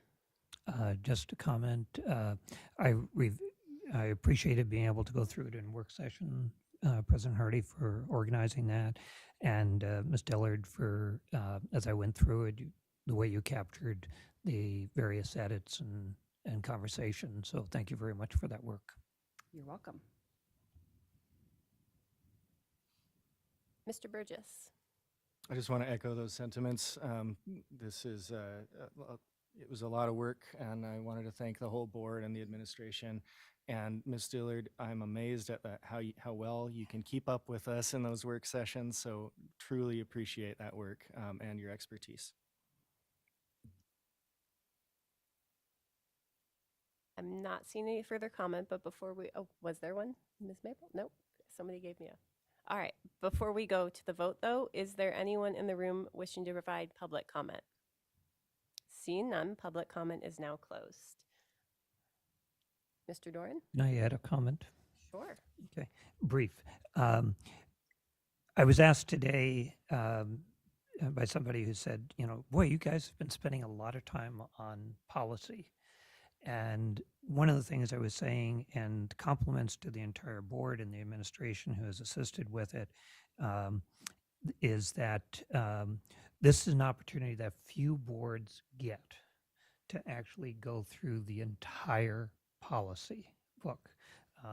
This is a long process, but under Ms. Anderson's leadership, that helped to kick this off, and we transferred platform on which the policy is, but it gave us an opportunity to really review each policy, and the conversations, I really value that among board members, bits and pieces of what ripple effects are, what does this really mean, is this practical, the administrative input to, yes, does this work on the ground? Count ourselves lucky to be able to do this. It doesn't come around very often. And after we get all the way through, we'll just do it policy by policy in much smaller chunks. So, All right, Ms. Poland, would you please call the vote?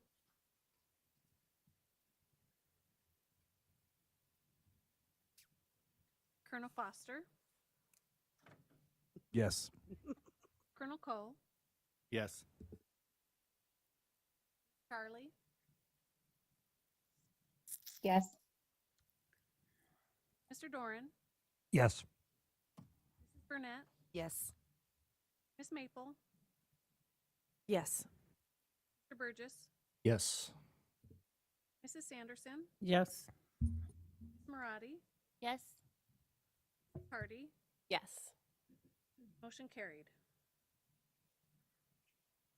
Our next item on the agenda is Resolution 2025 to be determined, Disability Awareness and Acceptance. This resolution recognizes January 2025 as Disability Awareness and Acceptance Month and encourages educators, students, and the community to foster understanding, empathy, and acceptance of individuals with disabilities among students, educators, staff, and the broader community. May I have a motion? Move to approve Resolution 2025 TBD, Disability Awareness and Acceptance. Second. Mr. Doran? Point of clarification, if this is approved, this would be 2025-11. Is that correct? I believe so. Yep. Ms. Marati, would you like to both talk about the disability, or not, the diversity committee's work and read the resolution? The Diversity Committee actually started talking about and drafting this resolution back in 2021. Caroline Brownie brought it to the committee, and it went through several subcommittees, and was finally finished and ready to come before the board last month. It's a long time, a lot of work, a lot of hours, a lot of discussion went into this resolution. It started as just an idea to promote awareness and acceptance. It evolved into requesting for a specific month to celebrate in our schools, our staff and our students that experience disabilities every day. If you ever want to know how all of that work got done, I highly recommend going back and listening to the audio of our meetings. Hours and hours of work went into this. And with that, I'm happy to read. Fairbanks North Star Borough Board of Education, Resolution 2025-11, Disability Awareness and Acceptance. Whereas nationally, 7.3 million students aged 3 to 21 receive special education and or related services as mandated by the Individuals with Disabilities Education Act, IDEA, constituting 15% of the total public school student population in the United States. And whereas during the 2023-2024 school year, 23% of the Fairbanks North Star Borough School District students are on individualized education programs, or IEPs, for IDEA eligible disabilities, and 3% of students are on Section 504 plans for accommodations to meet their needs.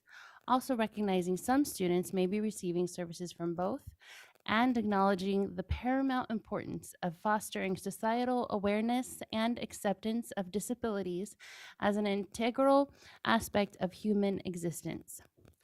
And whereas individuals with disabilities encounter unique challenges in accessing quality education, employment opportunities, and integration into community life. And whereas it is imperative to acknowledge that fostering acceptance and belonging requires not only the provision of special education and related services and supports within our schools, but also necessitates open communication and the discussion of held biases through ongoing facilitated professional development and continued education on inclusive best practices aimed at educating both educators and students on disabilities as inherent aspects of the human experience. And whereas, in recognizing the importance of cultivating a truly inclusive environment within our schools and district, it is essential to reevaluate the practice of educating certain students with disabilities in self-contained classrooms and reaffirm our commitment to ensuring that all students with disabilities are educated in the least restrictive environment to the maximum extent possible, thus reaffirming their status as full members of our school communities. And whereas it is recognized that the educational experiences and support provided to students with disabilities during their school years significantly influence their future opportunities, well-being, and overall quality of life. And whereas early intervention and support services play a pivotal role in mitigating challenges and fostering the development of students with disabilities, laying a foundation for their future success and societal integration. And whereas recognizing the indispensable role of families and caregivers in advocating for supporting the educational journey of students with disabilities, fostering collaborative partnerships between schools and families to ensure the holistic development and success of these students. And whereas acknowledging the valuable contributions and perspectives of staff members with disabilities is essential in creating inclusive educational environments and promoting diverse representation within the school community. And now, therefore, be it resolved, the Fairbanks North Star Borough School District Board of Education hereby designates and will promote January as Disabilities Awareness and Acceptance Month, urging educators, students, and the community to actively participate in activities, initiatives, and professional development through school-wide events, educational workshops, and awareness campaigns to foster understanding, empathy, and acceptance of individuals with disabilities among students, educators, staff, and the broader community. And now, therefore, be it further resolved to ensure all students and employees experience a positive and respectful work and learning environment, the Fairbanks North Star Borough Board of Education will increase awareness of disabilities while promoting acceptance and open dialogue about the ongoing challenges faced by the disabled community in their pursuit of meaningful inclusion within our schools and the broader community. The board will support the administration's collaborations with community organizations, advocacy groups, and local businesses to create internships and employment opportunities tailored to the unique skills and abilities of individuals with disabilities, thereby promoting meaningful employment and economic independence. The board will request regular reporting on the progress of outcomes and initiatives aimed at promoting inclusivity, accessibility, and equitable opportunities for students and staff with disabilities, as well as evaluation of any existing and implementation of new, if necessary, training programs for educators and staff focused on inclusive best practices while ensuring staff has adequate support, effective communication strategies, and an understanding of the unique learning needs of students with disabilities. Further, the board will support ongoing engagement with families and caregivers of students with disabilities through regular communication channels, support groups, and informational sessions to ensure their voices are heard and their needs are addressed effectively within the educational system. Thank you for that, Ms. Marati.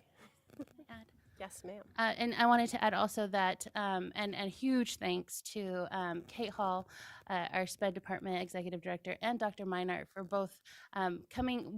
Dr. Meinert came to our last diversity committee meeting and was engaged in dialogue about this resolution.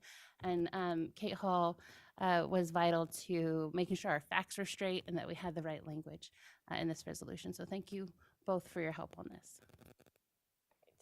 Before I open it up to the board, is there any public wishing to make public comment on this resolution? Seeing none, public comment is now closed. Now opening it up to the board for comment or discussion, Ms. Burnett, then Ms. Maple, then Mr. Doran.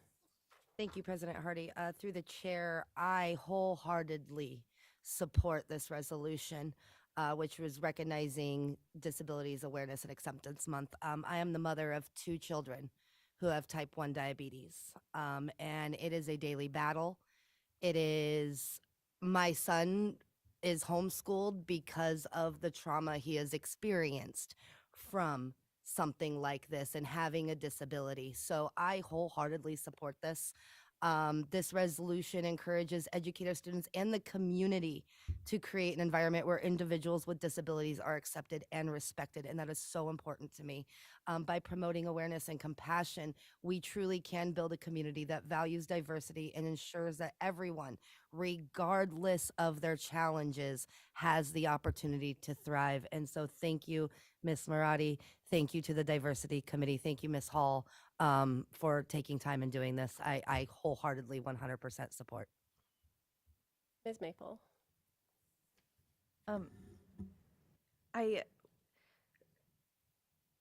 So much of this resolution speaks to what our district is already doing and us standing in support of what our district is doing. And so I just wanted to take a moment to acknowledge all of the work happening over at University Park Elementary. Principal Nicholson over there they have the hearing loss program that my son is a part of. He's been lucky enough he'll have had 2.5 years in pre-K there before he starts kindergarten.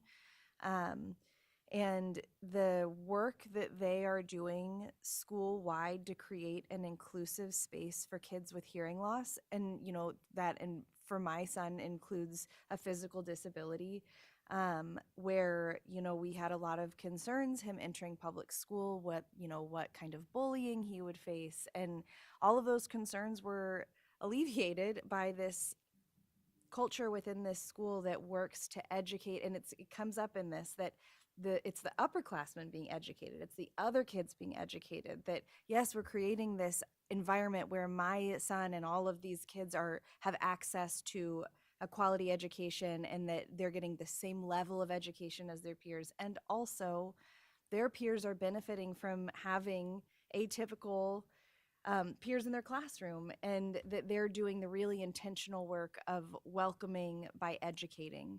So I am thrilled to see this, and just wanted to shine a light on all of the magnificent work that I get to see firsthand every day when my kid gets off the bus from his experiences at U Park. So thank you, Erin. I mean, Miss Marati. Mr. Doran.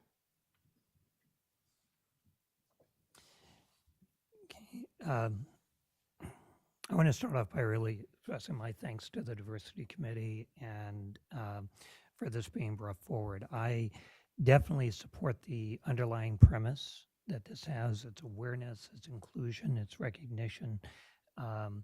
It's making sure that each student sees themselves in our district as a contributing member and such. However, with that said, and that really is an important foundation to my questions, is I do have I have a question primarily, and then a couple of suggestions. My question is to the administration in the second whereas.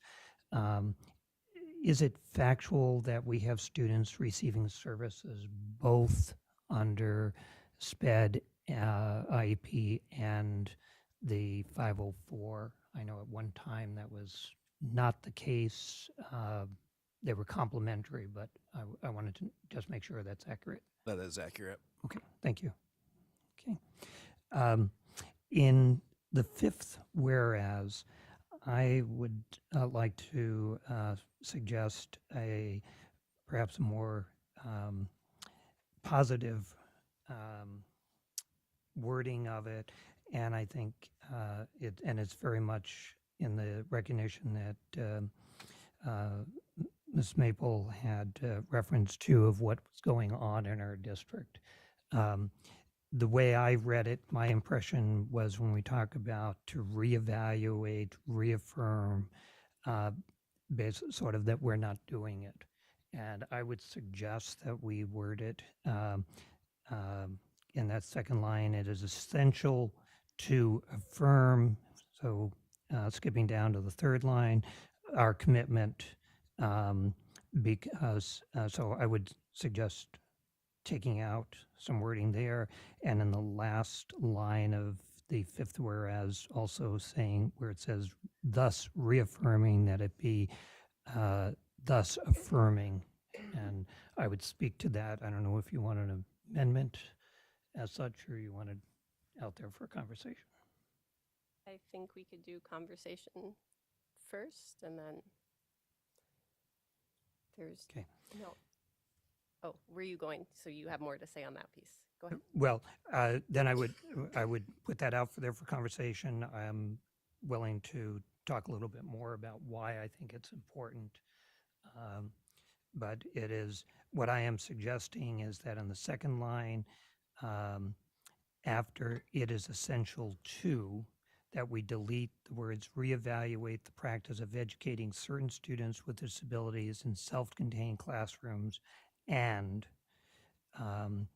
then the word reaffirm would become affirm. So it is essential to affirm our commitment to ensuring that all students with disabilities are educated in the least restrictive environment to the maximum extent possible, thus striking reaffirming their status as full members of our school communities. And I'm happy to address why, maybe I should say why I'm really doing. One is that when the impression I have, reevaluate is we're not doing it well. And I think we have been doing it well. In all my experience in this district, particularly in working with special ed resource and in several of the intensive programs, whether with students in intensive resource and extended resource and emotional resource, we've used different titles, students with autism, that my personal experience working side by side for decades with those teachers has really been the effort is to make sure we do as much integration as possible.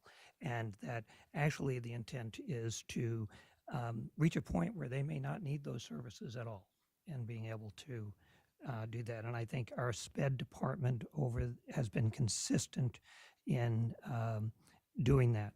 And then I've really been very struck by it in the last couple of years and just in the last few weeks visiting schools and actually seeing in classrooms the efforts by the SPED staff, the IR, ER staff to get students out into the classrooms, sometimes with aid support, sometimes they're able to do it on their own. But it has truly been impressive, the work that our staff is doing to get them there. So I think it is really important that we recognize, as it does, that importance. We recognize later the work of our staff, but that it's affirming what we are doing and that we make sure we keep that going in the future. So that's why I suggest a more positive phrasing of that, whereas I saw Ms. Marati. Ms. Maple, did you also raise your hand? Okay, Ms. Marati. I forgot one person also that helped significantly with this resolution, and that was President Hardy. So many experts were involved in this work. So many eyes saw the words used, and I appreciate what Mr. Doran is saying. I don't have a problem changing reevaluate to affirm, and would support that change for sure. And then to go off the rail a little bit, I also want the community to note that this came from the Diversity Committee. Oftentimes, misinformation is spoken about the Diversity Committee from folks that don't know what the Diversity Committee does. So now you know. So please feel free to spread the good word about the good work that the Diversity Committee does every year. So again, I support Mr. Doran's change from reevaluate to affirm. But I do recall that President Hardy had a big influence in that whereas, and so I'm curious to hear what you have to say. Put me on the spot, Erin. Or Ms. Marati. I helped with a subcommittee's original beginning of it, where we took the work from Caroline Brown, and I kind of helped them understand what a resolution was. And then I was not involved in a lot of the redrafts or any of the other things, and it's been nice to watch other people carry that work forward. It's no surprise to anyone in this room that I am extremely passionate about students with disabilities. Both as somebody with a disability myself, I have self-disclosed that I have autism, and I wasn't diagnosed when I was a child, but I had it, and it affected my daily life, and it affected my experience in school. I have a child with an IEP who's had one since he was 4 and received pre-K services in this district. And I've also been an intensive resource special education teacher for middle school students at Tananall. And well, I very much admire, appreciate, and respect the work that is done throughout our district by dedicated educators across the board. I could list off names. They are phenomenal, and they bust their butts every day to give our students the best experience possible. And it is thankless work. It is hard work. It is work that is often done out of sight in a lot of buildings, and they deserve all of our gratitude and so much more money than what they are paid. But all of that being said, we have a lot of room to grow. I can speak from personal experience in my time at Tananall. When I started there, I walked into a classroom of students who left the room one time a day. Regardless of what their disability was, that was when they left the classroom. They all marched 5 minutes after the bell to go to a science class that was supposed to be their inclusion class, and then they left 5 minutes before the bell to all go back. Regardless of whether or not you were a 7th or 8th grader, that was it. That was your inclusion for the day. That is not real inclusion. I have a master's degree in special education from the University of New Hampshire with a focus on inclusive education. I have dedicated my life to this. And I started out that first year, and I started mid-year because that classroom didn't have a teacher for months into the school year. And we rode it out, and then I made the commit with the principal that I will stay on another year, but if I do, it will look radically different. And to that principal's credit and the credit of the staff, we fully included every single one of those students as much to the fullest extent possible in their classrooms throughout the school day. They had lockers with other students, and that seems like a minor thing, but that didn't happen the year before. They had, for some of our kids who could not work a locker, adapted devices that they could just touch and their locker opened. We made schedules to have aides be able to attend classes and made sure that these students were there. I co-taught a history class. Some of these kids had never been to a history class, but I co-taught it with a teacher to make sure it was inclusive. I co-taught math classes. I co-taught science classes. These kids made friends with their gen ed peers for the first time in their life, some of them. We started out that first year at one table in the lunchroom, and usually they couldn't handle it for very long. And by the end of that second year, those kids were no longer sitting together. They were at separate tables with their friends, friends that didn't have a disability, friends that saw them as unique individuals that they loved. We had one student join the STEP team and it was amazing. And she never would have gotten that opportunity if it wasn't because we pushed the fact that she could be included more. Because if you looked at her, you might think she probably belongs in a self-contained classroom, and she didn't. We can do better. We have to do better. So while it is strong language, it's true. It's not to say that we're not trying our hardest. And trust me, we are not funded to do our best. And that is a real problem. That's something I constantly tell legislators. If you want what's best for all students, you need to fund us, because if you have 25, 30 kids in a classroom, that is no longer a place where I can meaningfully include a student. It's too many people in a room to have students with pervasive disabilities be able to be meaningfully included. So just by the very nature, our classrooms are exclusionary. We can do better. We have to demand better. Our students deserve better, and our staff deserve support and training and the ability to do the jobs that they desperately want to do. I have not ever met a special educator or a general education teacher who didn't want to do more and do better. But if you're drowning, you just make it by. So that's my soapbox. And I really so appreciate the work of the Diversity Committee in putting this forward. I remember back when I was at Tananall, I had put one of my aides up for the ESP of the month. And it was, I think, the first school board meeting I ever attended. And to think from that, I mean, I can tell you one thing that happened that year is I had told, my principal allowed me to call myself the inclusion facilitator. I didn't want to be the IR teacher. I wanted to be the inclusion facilitator, because that's what I saw myself as. And the administration of our district at that time made me sign a piece of paperwork that said, you need to admit that you are not. That is not your job title. And then they punished me for it. That is not what should happen to educators in this district. And it's part of the reason why I left in 2018. We push good people out when we need to be supporting them. We need things like this. We can do better, and I so appreciate this administration, Ms. Hall and Dr. Meinert, for being willing to do better, for saying we don't have what we need right now, but we're willing to look into it and try harder. Are there any other comments from the board?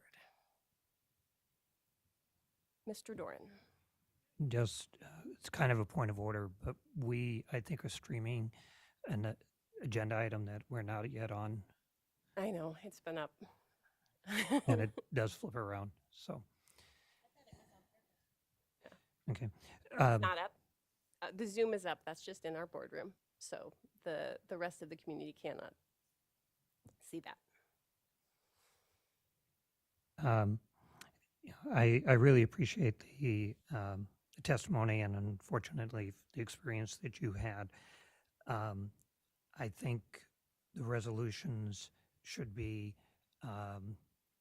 they're much more affirmative, and especially as you've mentioned, which is, as was mentioned, was great, that our administration has responded and moving forward. And so it's a reflection of what we have. And so that's why I think that the importance of affirming what we would like, affirming what people have done. And I do appreciate the Diversity Committee's strain through most of the whereases, really recognizing that effort by staff, by students, by families, and our community involvement. Partnerships are mentioned here, et cetera, because I think it is a really important awareness and inclusion piece. But I do think that it's really important also that we affirm something positively, that this is what we want, and it does not then limit the onus of what we do as a district to follow through on these whereases. I'll leave my comments there, but put before the board that adjustment in wording. Would you like to make a motion? Okay, then I would move to amend the resolution in the fifth whereas, second line, deleting the words reevaluate the practice of educating certain students with disabilities in self-contained classrooms and deleting the preface re on affirm so that the sentence would now read, it is essential to affirm our commitment to ensuring that all students with disabilities are educated in the least restrictive environment to the maximum extent possible, thus striking re as a prefix, thus affirming their status as full members of our school communities. Second. Do we have any board discussion on this amendment? Mr. Burgess. I can appreciate both perspectives here, and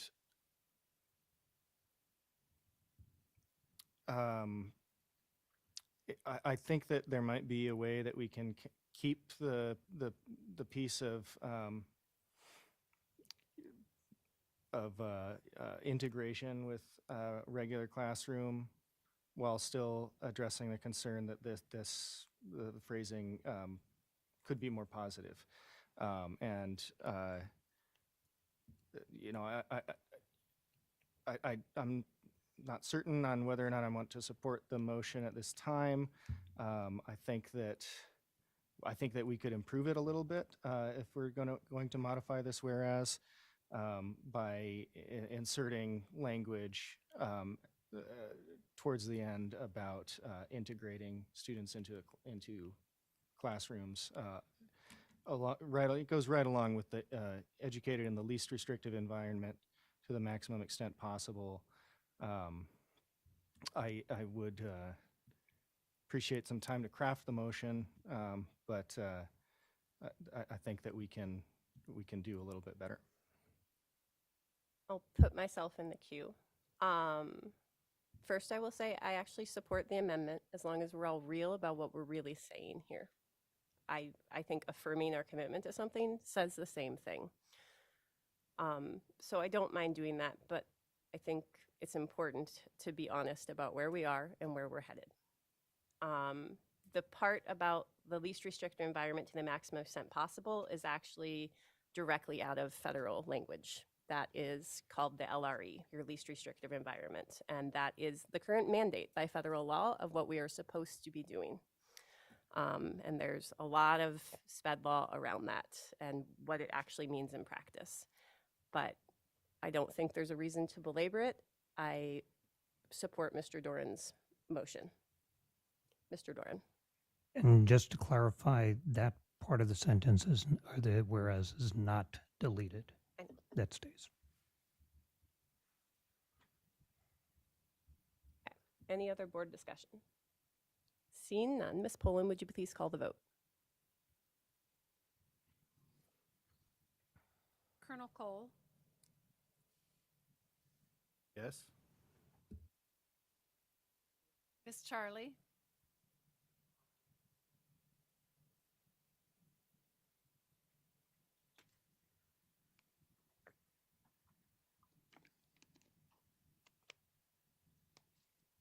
Miss Charlie, can you hear me? I'll go move on. Colonel Foster, Yes. Mrs. Sanderson, Yes. Miss Marati, Yes. Mr. Doran, Yes. Mrs. Burnett, Yes. Miss Maple, Yes. Mr. Burgess, Yes. Mrs. Hardy, Yes. motion carried. Now we are back to the main motion as amended. Is there any discussion, Mr. Doran?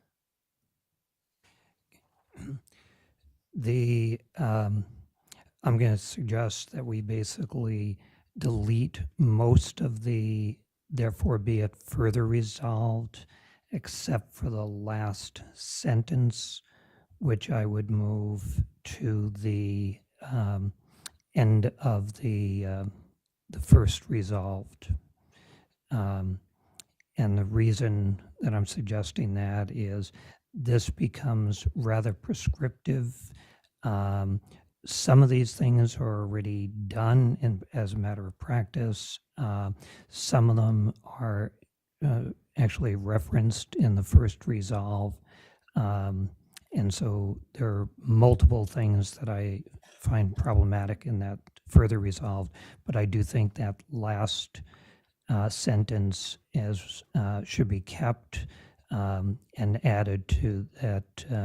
The first resolve. The first resolve talks a lot about what we as a district can do, and then I like that last sentence that then really talks about our community and working within our community for the needs of the students and families.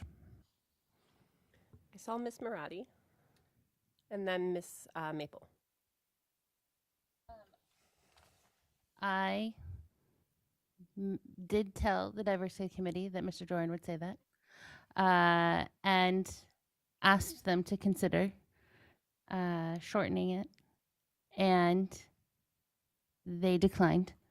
They voted exuberantly in favor of this, therefore be it further resolved language, the length of it, the details of it, and stand by it proudly. You are right. A lot of this is in practice, but it's not in writing and from what the public can see. And so this is showing the public and future boards and this board what is expected. And if it's already in practice, then it shouldn't be a big deal to continue doing. So this is what the diversity committee requested. This again has been reviewed by administration, and I support the lengthy, detailed request of the board. Ms. Maple. I would, it makes me think of when we, excuse me, sorry, recently had in our consent agenda the LGBTQ History Month resolution, as well as the Indigenous Heritage. I can't remember the proper name for that one. But when we had those two before us, one of the things, a comment that was made was that we liked that the latter had teeth to it to say, this is what we're going to do, that it did have some prescriptive substance to it. And in fact, it wasn't me, it was somebody else on the board mentioned that they'd like to see the other one, LGBTQ History Month, have a little bit more. It's a really, really timid resolution for, for many reasons. So I hear you, it is long, and I can imagine the conversation that Ms. Marati had with the committee. But reflecting on that conversation just last month, I support this going that extra step to have more language about what the intention is. It's not just to recognize it, it's to say that this is what this committee, what they intended and hoped to have happen because of, and yes, most of it is happening, and that's so wonderful. But I think that honors their intention.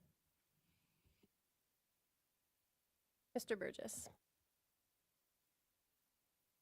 I again appreciate both perspectives.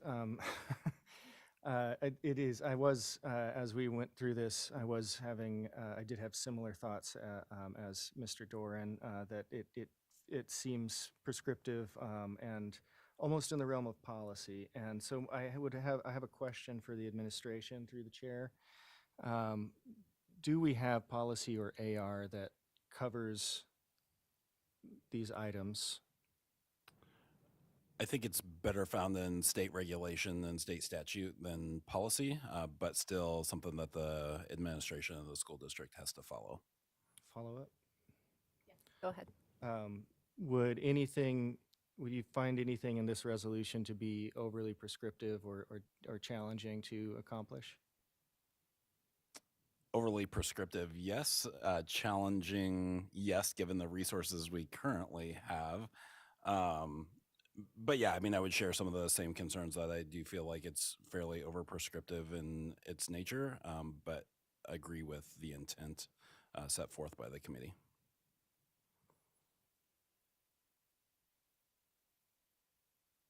Mr. Doran?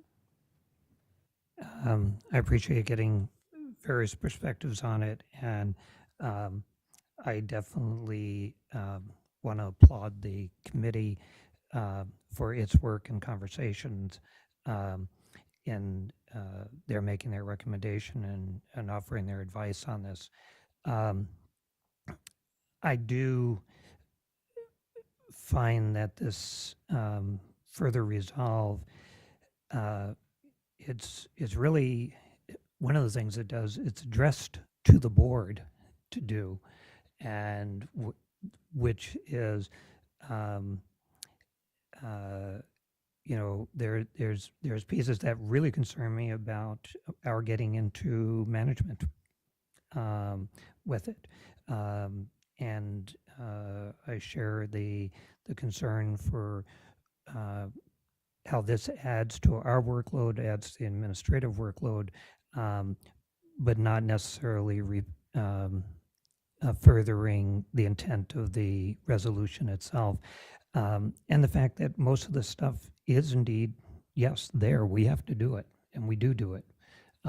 Where we might miss something, we get you know, there are many prompts throughout this resolution itself to say, you know, correct our things, do things better, keep looking at how we best serve students. And so I think that's there. I think this gets in the way of our doing some of that. So with that, I'm actually going to move to amend by deleting the now therefore be it further resolved down to the last sentence, and then that last sentence would be added to the first resolve at the end of the first resolve.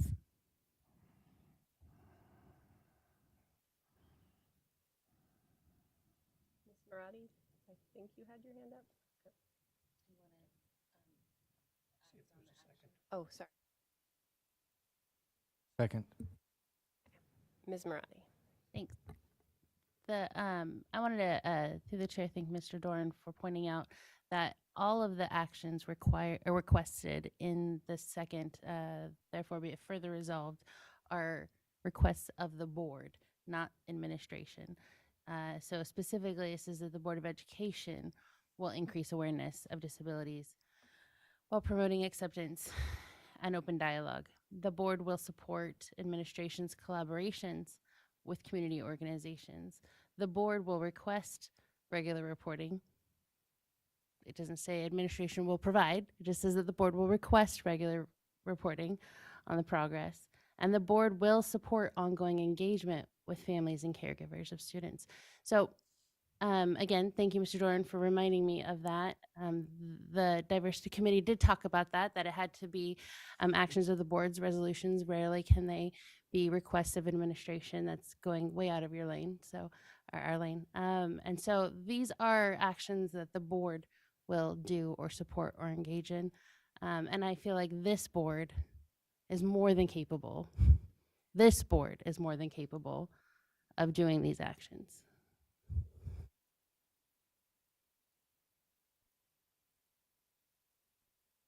Mr. Burgess.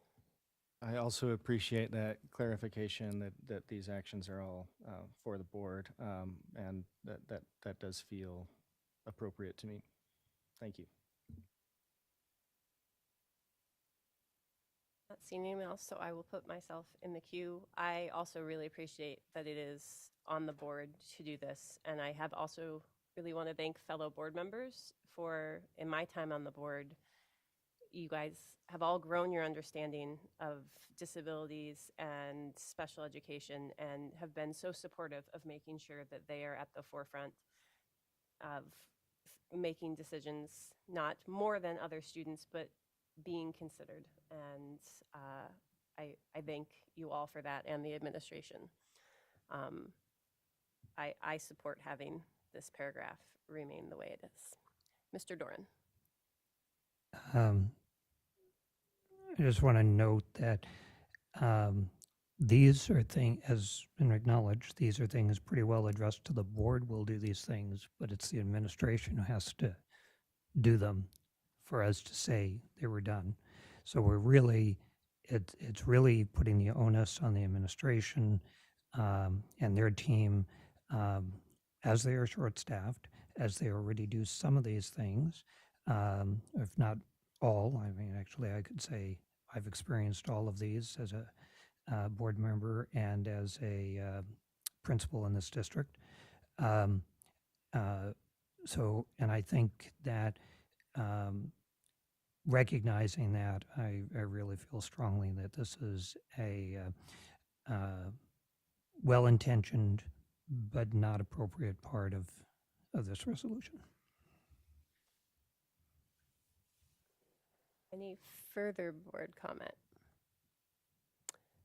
Seeing none, a vote yes will remove all but the last line and move that last line to the original, now therefore be it resolved. A vote no will defeat the amendments and the resolution will remain as written. Ms. Poland, would you please call the vote? Colonel Foster, No. Colonel Cole, Yes. Miss Charlie,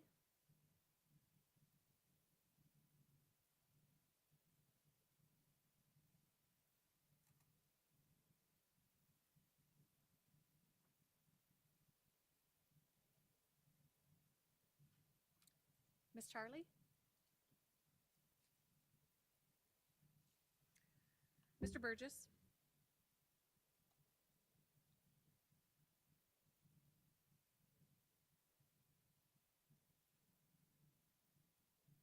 Yes.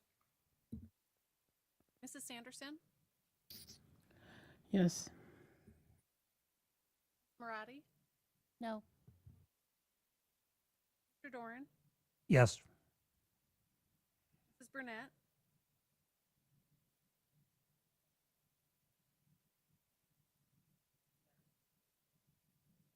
Miss Maple, No. Hardy. No. Motion passed. Motion carried. I don't believe so. 1, 2, 3, 4. Did it? Okay. All right, we are now back to the main motion as amended. Okay. Any further comments from the board? Seeing none, a yes vote passes this resolution and a no vote will defeat it. Mr. Doran.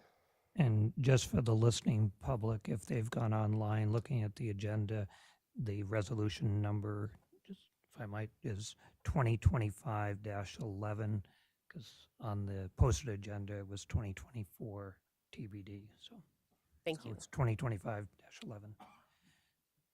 Just want to say thank you for the committee for bringing this forward and with their recommendations and advice.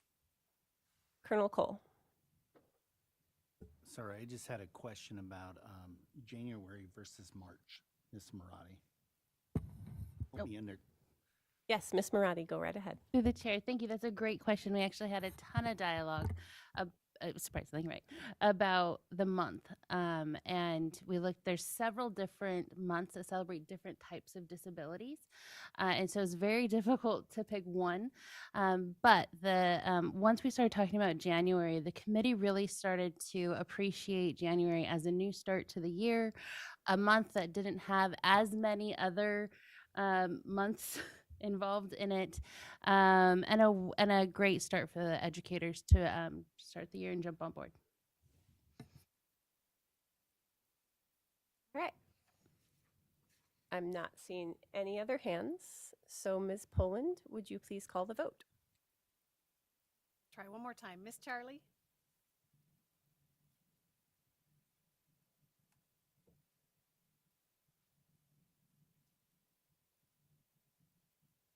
Okay.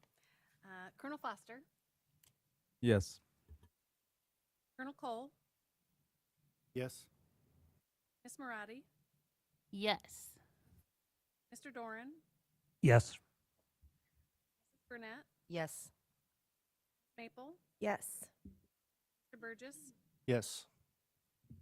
Sanderson? Yes. Mrs. Hardy? Yes. Motion carried. And that brings us to our next item under information reports, our special education report. Executive Director of Special Education, Kate Hall, will present the board a special education report.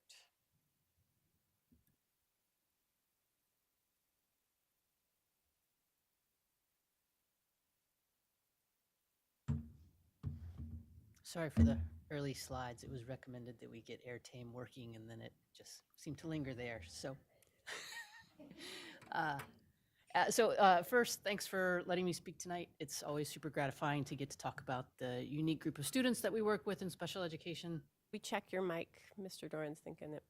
Is it? Go ahead. Can you? A bit closer. Am I good? I'm usually There we so go. obnoxiously loud that I try to sit back. So, but also to highlight the dedicated staff we have that works extremely hard every day for these students. And interestingly, a couple of things ended up preceding me tonight that I don't know if it was planned or not, but we had a really, I think, beautiful description of both our students and staff within the resolution that was just brought up. And I feel a little bit embarrassed to even be thanked in that, because I answered some factual questions, but that was really very much a result of the committee. And to have that coming out of a committee from the selected body is again, it's really very gratifying. So I appreciate that. And then also in a Mrs. Sanderson mic drop moment during her discussion of her own career, what she was able to describe about our students' experience, what she was able to describe about the expertise of our staff, as well as our mandate, and I say this an awful lot, to really take all comers. We don't get to say, no, this kid's too hard. We educate all of our students. So with that as the context for all of this, this is the same board makeup, I think, still with the exception of advisory members that I spoke to last year. So I've got a little bit shorter presentation today that doesn't necessarily include all of our discrete programs, but that slideshow still exists as well. And I'm just starting off with eligibility, what our student makeup is within special education.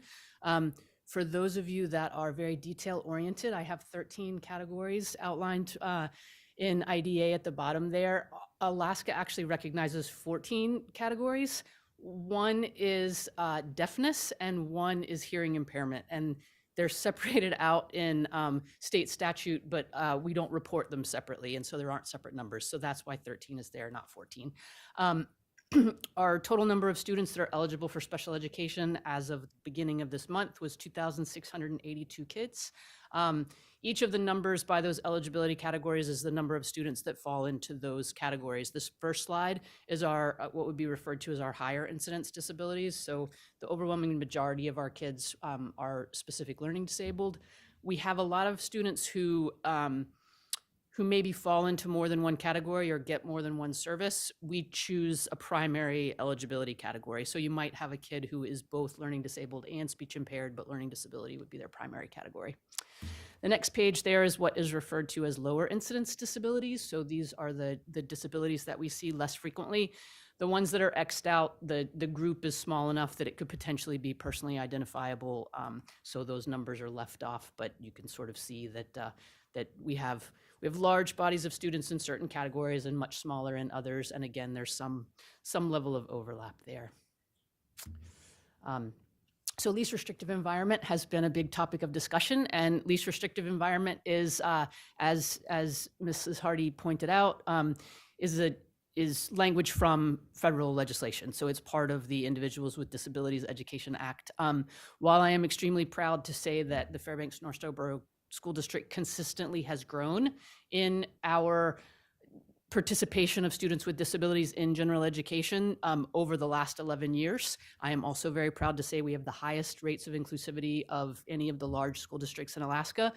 I completely agree with Mrs. Hardy that there is always room for improvement, and have a commitment to continuing to grow that and continuing to be sure that we have meaningful participation of students with disabilities across our general education settings. So the next thing here is our special education personnel. We have both certificated positions.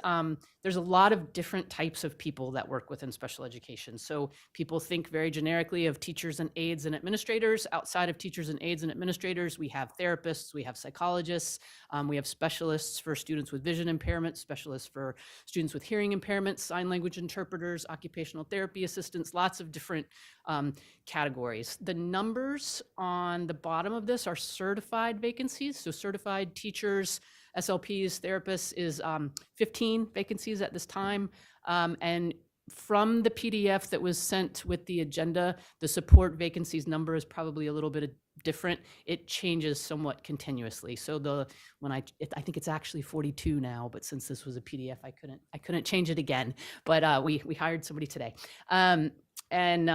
We also add support positions fairly regularly throughout the school year, especially in light of our certificated positions. So the likelihood of finding someone who fits a certificated role is less than somebody who is in a support role. And so those numbers kind of increase, and it makes that a hard target to always say that was the exact number we started with for the year. So the number of vacancies that we have obviously begs the question, what are you doing to recruit and support the personnel that you have? One thing that I think is impressive is that we have had 52 new support staffs hired, which would actually be 53 if we count my person today, for this school year within support staff. We've also had 23 brand new certificated staff members hired over the course of the school year. Something that I am very happy about, very proud of, is that we have a number of students or a number of staff members who are general education teachers who have moved into special education roles. We also have quite a few support staff personnel that have moved into certificated roles. So when Mrs. Sanderson was talking about Jerry Grogan saying, all of his aides got teaching certificates, we're working very hard to get our support staff that are in our community that know our kids to work towards that certification. And we're working with a tuition reimbursement program for ESSA for that. And over the last 2 years, we've had 22 different individuals participate in that. So, and many of them have participated more than once. We have hiring and retention bonuses up to $3,000. They're different for FEA and ESSA, but those exist as well. And then the green side of the slide here is information about what we're doing to sort of cover the vacancies that we have and to support the new teachers that we have. So when you have 23 brand new hires, as much as I would like to say that those are 23 seasoned professionals coming to us from other states, as often as not, this is they're early in their career or they're new to us. So we're working hard to support them. We have 22 retired educators that are either working retired special education educators that are working directly as long-term substitutes in classrooms or supporting teachers in mentorship roles that are in those classrooms. We also have 16 current teachers that are mentoring new staff within their building or that are taking on additional duties due to a vacant position that's in perhaps their neighboring classroom. We had a 2-day SPED-specific new hire training this year. We do that every year. We did it twice this year because we had a relatively large cohort of teachers that started after the school year began. So we wanted to make sure that they had the benefit of that same repeated information. And something new that we're doing this year that I feel like is going very well is we have half-day monthly seminars that we're putting on for all of our new hires, teachers that are on emergency certificates or special education waivers. We have a list of topics. We offer it on Wednesday in the afternoon or Friday in the morning so that teachers can pick what's going to be least impactful for their school building.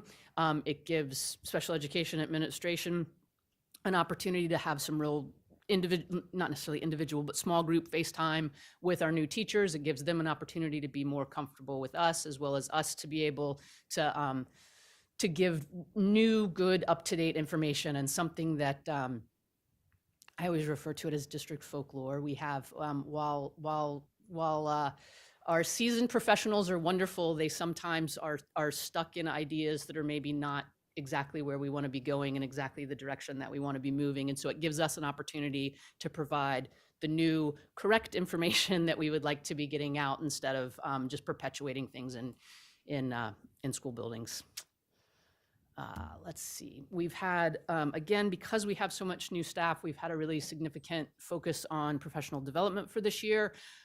During Daniel Logan's tenure as the ESSA president, she had a real focus for us, working to have targeted professional development for paraprofessionals that were working in special education classrooms, and so that was part of this as well. I've got some things listed out here that we've been doing for professional development over the course of this school year and that will be ongoing. And then many of you have probably heard the term UKERU thrown around. We have UKERU training that's taking place throughout the district. We started UKERU training, and there's an explanation of what it is there at the bottom of the slide. We started UKERU training in our district-wide specialized programs back in January of 2023. And over the course of that sort of initial rollout and pilot, we had some school counselors that found the information they were getting super valuable. We worked with student support services and through Dr. Meinert's direction to partner to have the communication and what are referred to as the didactic portions of UKERU. So the having effective communication in escalated student situations for all of our staff in every single building, with a goal to have that finished over the course of 2 years. And at this point in time, we have all of our district-wide program classrooms have been fully UKERU trained. All but a very small handful of our district administrators have been fully UKERU trained, and 7 of our schools, and in many cases it's our largest schools, it's schools like Lathrop, have their entire school staff trained in the communication portions of UKERU at this point. So I am a shout out to Erin Harvey, who's one of our school psychologists, who has been a real champion. I wasn't certain it could be done in 2 years, and by golly, she was going to get it done by February if she could. So great work from her. And then the last slide here is just the district goals that are specifically related to special education. So under the district goal of growth for all, we're working to increase reading proficiency rate for all students with special education needs, as well as improving the graduation rates for students with special education needs. And with that, I will stop talking I fast move and to answer extend questions. so we can finish our work. Second. Reminder, we can just move to suspend the rules. Yep. Okay. Are there questions or comments for Ms. Hall? Mr. Doran. Thank you. I have some, so if you want to, I I'll have do a some too. couple. And then the small group size reference, what constitutes that for our SPED counts? Can you tell me where you're? So the slide that you have the X's on. Oh, I see. So if, for instance, a group, I'm making up a number here, if a group traumatic brain injury had perhaps 6 students in it, it may be that within a school, it might be identifiable that a student that you know, you are surmising that they have a traumatic brain injury based on that small group size. So all of those numbers, I want to say were under 20.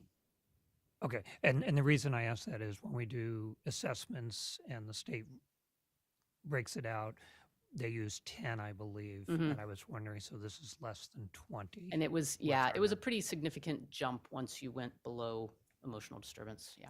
Okay. Thank you.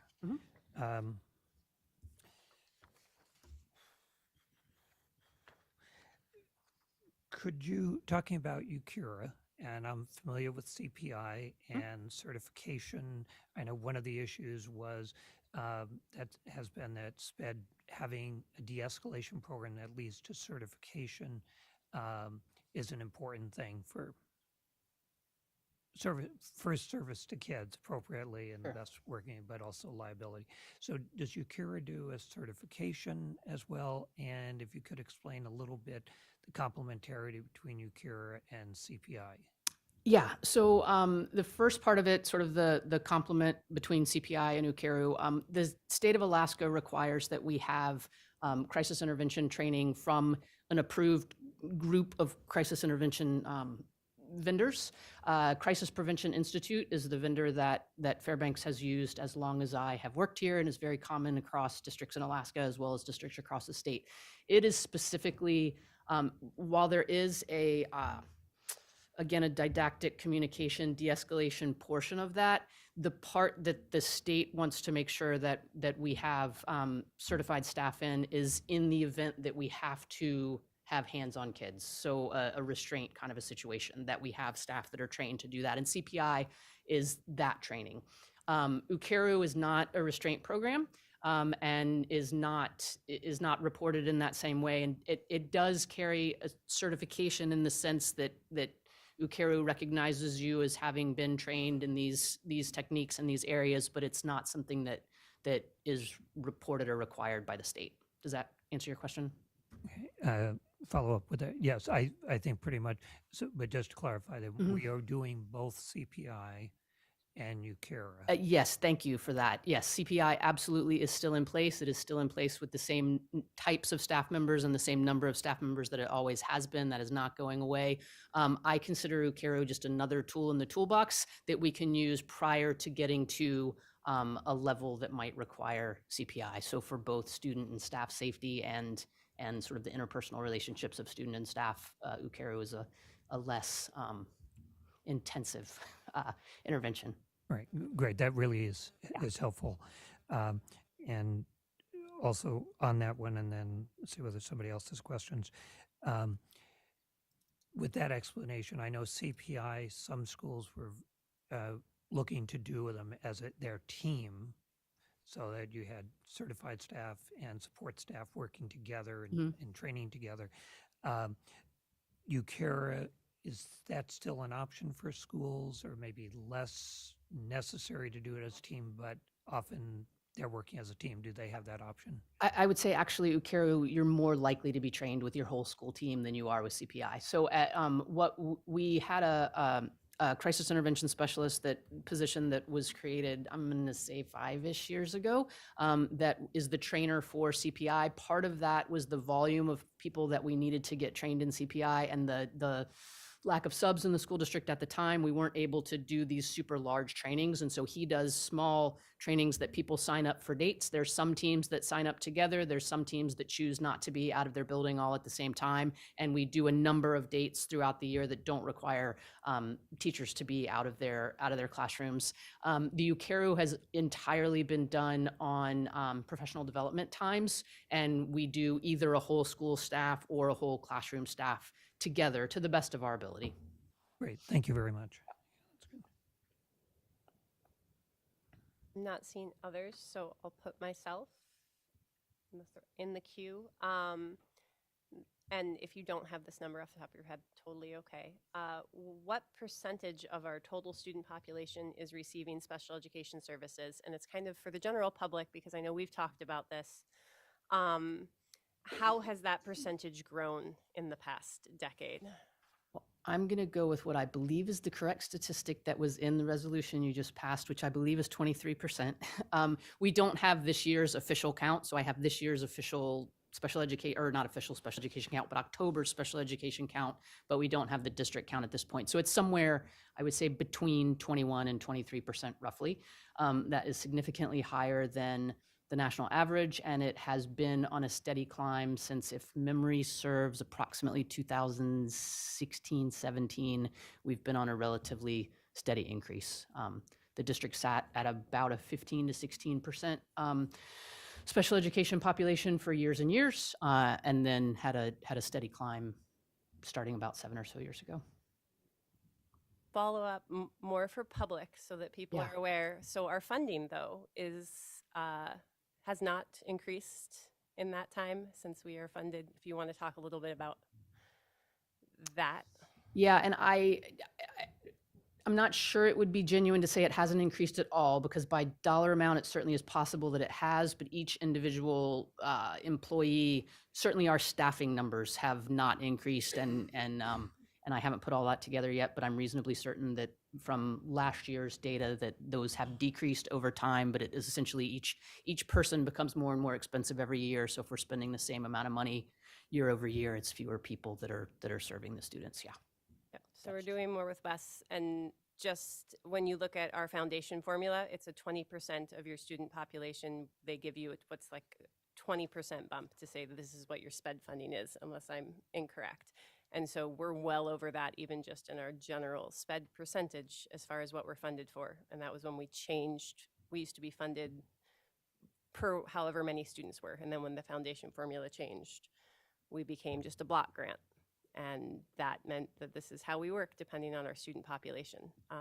So more for the listening audience, that it is really, really hard to appropriately serve our students with less and less money and resources every year. And that doesn't include our intensive count. That is just strictly all students who might have disabilities. And one thing related to the block funding that you're referring to is the special needs factor is 1.2. So it is essentially a 20% because the 0.2 is equivalent to 20%. That block funding is not strictly special education. It also includes ELP, ELL. I don't have it sitting in front of me, but it includes a couple of other populations as well. Yep. Thank you. Mr. Dorn, if you had more. Thank you.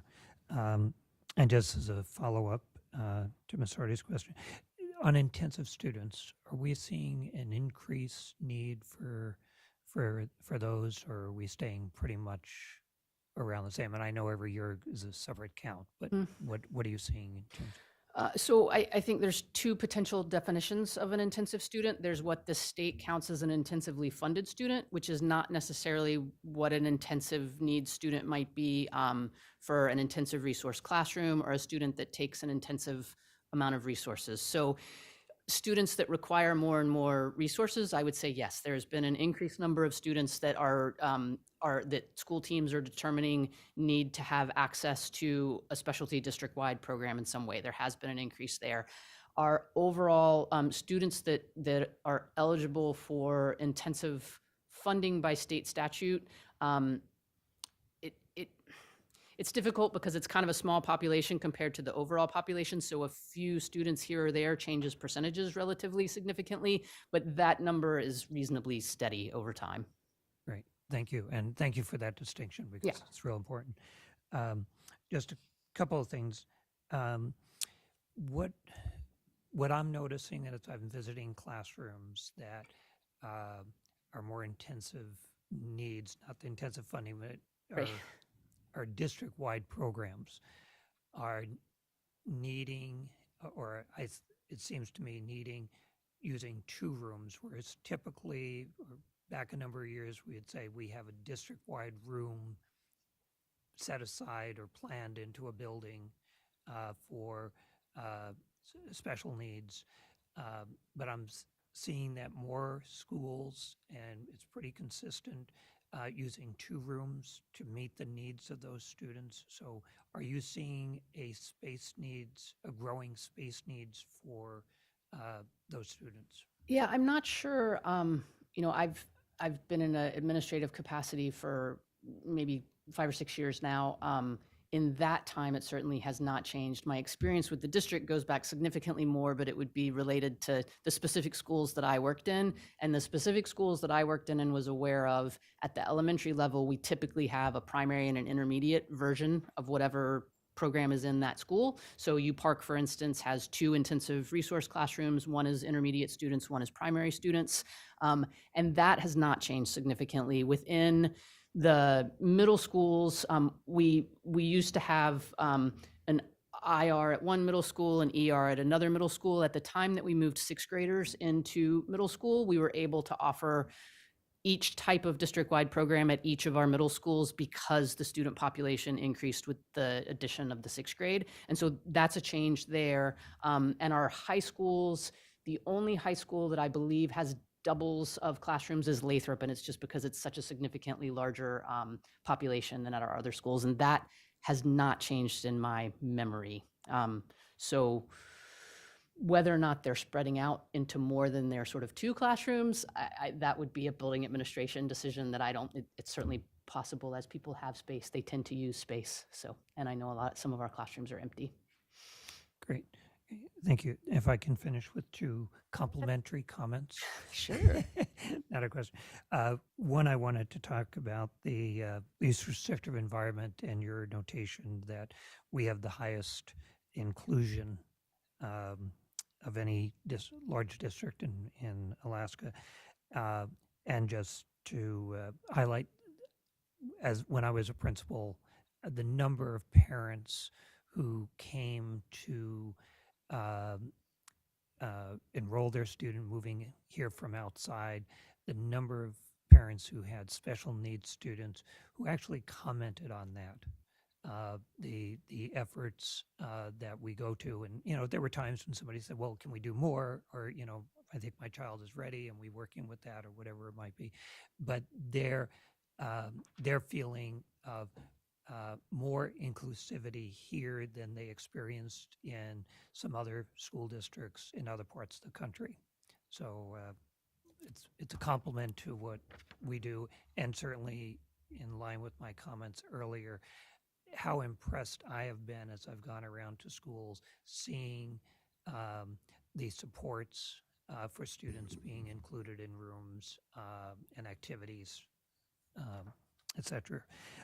The other one is on the your personnel sheet that talks about vacancies, and again, visiting classrooms, talking with not only SPED teachers but other teachers, principals, the real work and cooperation across the school community to support the special needs students, even in the light of the vacancies.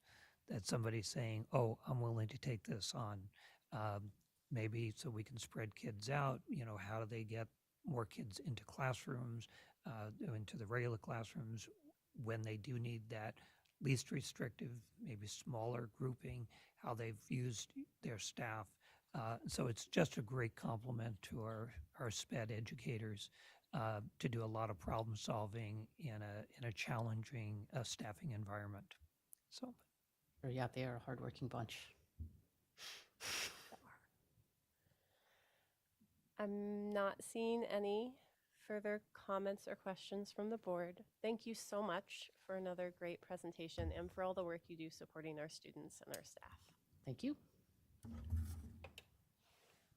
Our next item on the agenda is the reading of Resolution 2025-09. It proclaims November 2024 as Alaska Native and American Indian Heritage Month and encourages staff, students, and parents to honor it through interactive research, classroom lesson plans, guest speakers, displays, lectures, practical activities, cultural celebrations, and potlatches throughout the year. And I didn't get to ask somebody, is there anyone who would like to read the resolution? Mr. Burgess.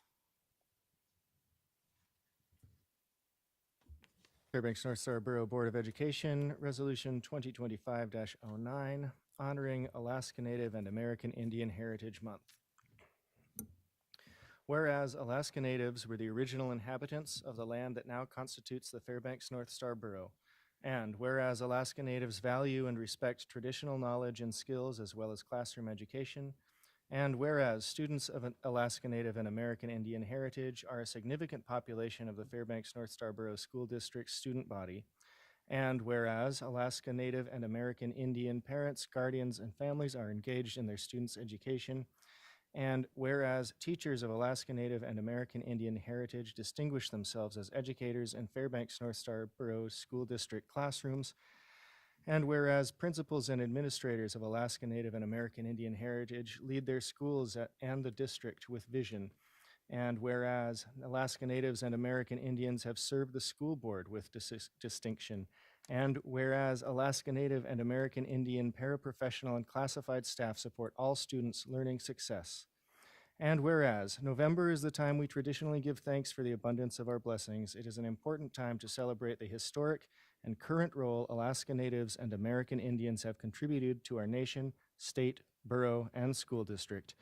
And whereas incorporating Native ways of knowing and the Alaska cultural standards into the curriculum and teaching the contributions of Native history, culture, society, and language in the classroom promotes academic success for Native students and increases the understanding of all students.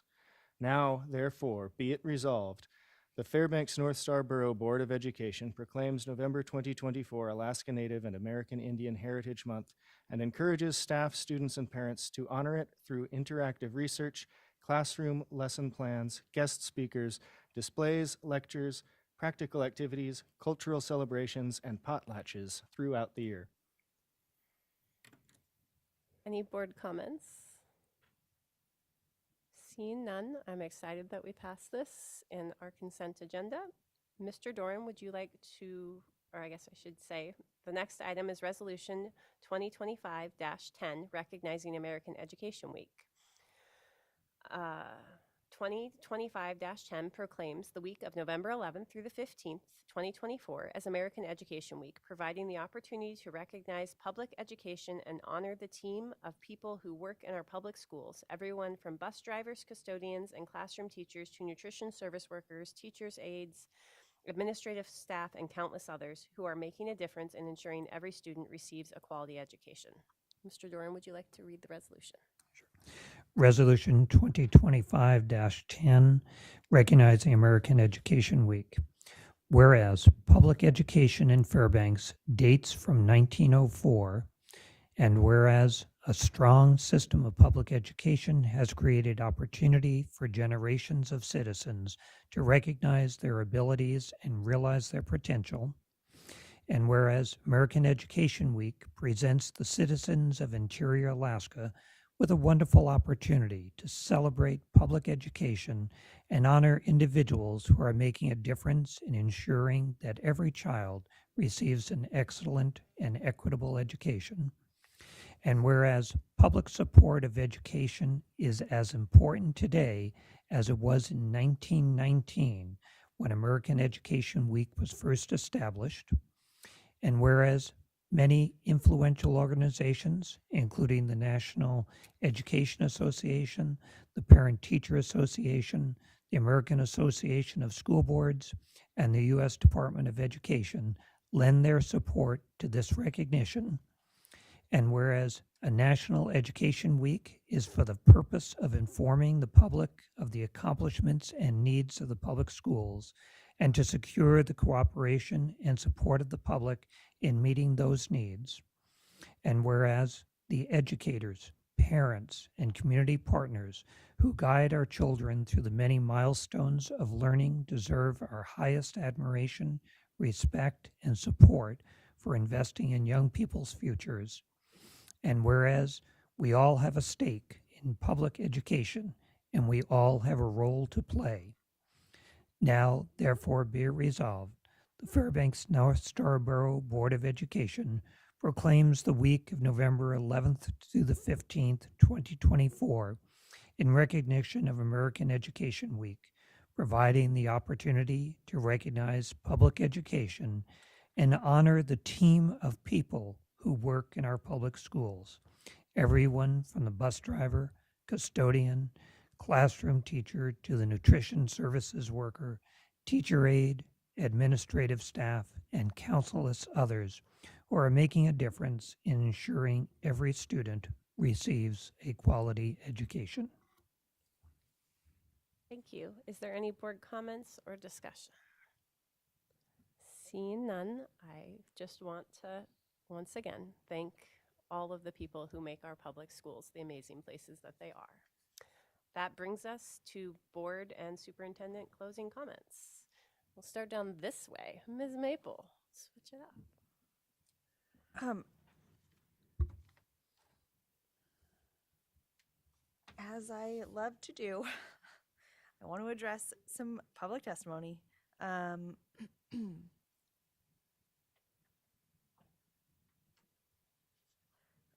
Somebody brought up in public testimony the HIV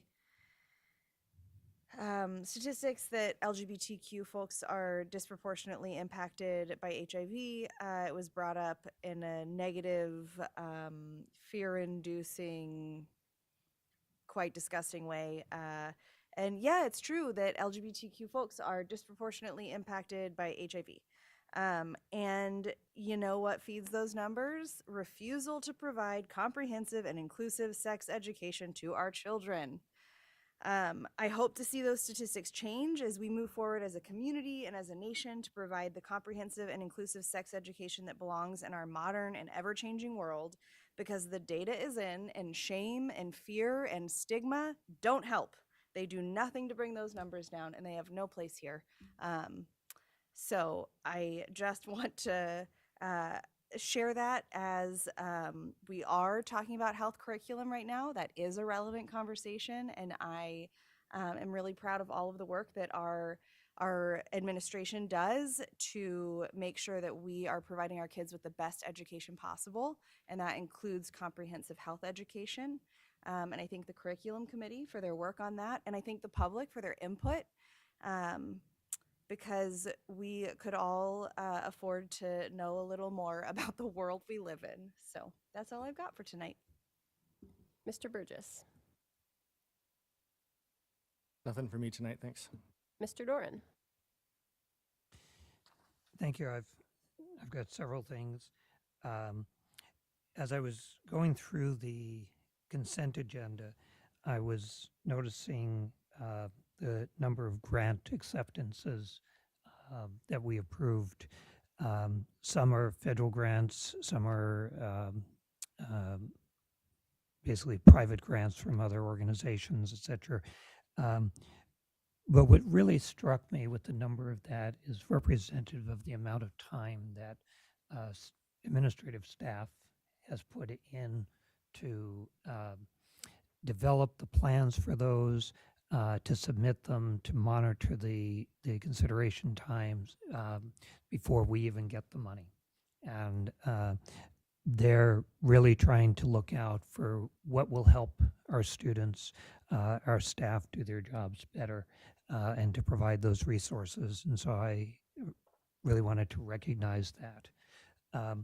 The other thing that really struck me as I read through the personnel reports, and the number of new hires was impressive. There are close to 30 new hires in there. And just within the last couple of weeks. And as I was visiting some schools, I was introduced to people, oh, the first day, oh, they've only been here a couple of weeks, they're coming in. Or I was at one school where someone had just interviewed. I saw they were on the new hire list for a teacher. That people are really stepping up from our community to have an opportunity to work with our kids, our children, and just really, really appreciate that, as well as that represents a lot of work on staff members' parts, from the application process to the interviews to helping them get orientated and settled in. So again, great compliments along those ways. And I loved, in one of the schools I had a chance to, among many things, but the highlight I'll give is a teacher who's was originally hired on emergency certification, is so excited about their teaching and what they were doing and the love with working with the kids, and what I could see in the classroom, really good at it, and what I heard from the principal, really good at it. And she, I believe, will finish up, her target is in November, to take her practice exam, and then she'll have all her things to be able to apply for full certification. And that recruitment tool for us is just really important, and it was great to see her enthusiasm and passion. I also wanted to express, and I hope that as a board we will get a chance to talk about it. It might be at during a work session, might be most appropriate, and so just request I'll put out there through the president. Um, I am very concerned at some of the things that have just recently come down from the Department of Education. We all received a letter that was sent to every school board member in the state from the commissioner. Did have some misinformation that was in there. But most importantly, it was really saying that as school boards, we better be more efficient. We better do our job better. And I think that really having a dialogue with our boards, we know local boards what they're working on to provide for students. And we are short funded. We are working our best. We've talked about achievement levels and using appropriate assessment tools for taking a look at how our students are doing and how they are growing. And I think that it behooves us to really consider as a board how we might respond constructively and in terms of building a dialogue. I think that is really, really important, not only with the commissioner, but with our legislators and with our governor and his administration. The other one that has come out and was just before the state board is that the deed is establishing a position of the Office of Education Advocacy to field complaints from the that people might have about school districts anywhere in the state, but not necessarily passing those complaints on to the districts.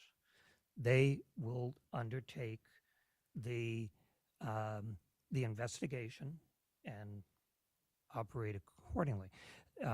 It was reported, and the commissioner did when she presented to the State Board of Education this plan, that so far they have not had any of that experience where if they've gotten a concern, they've passed it on to sent it back to the district, who is best able to do that and address it. And it's part of local control. So with that, the state board has opened a 30-day comment period. The commissioner did state in the meeting that it doesn't need to be. She can establish it. Actually, the position has been advertised, and it's not going to cost any more money because they are just shifting responsibilities. And my concern there is that the Department of Education and Early Development is already short-staffed. There are problems in processing certifications and getting teachers into our classrooms. There are problems in staffing very, very basic things and to use short staffing and diverting things. But most importantly, the communication that really needs to be built between parents, community members, and their individual districts. So I want to put that on our horizon because there seems to be a pattern of looking beyond local control or trying to circumvent local control. And that as we advocate for students and being able as board members to serve our community as a whole and our students in particular, I think it's well worth a conversation.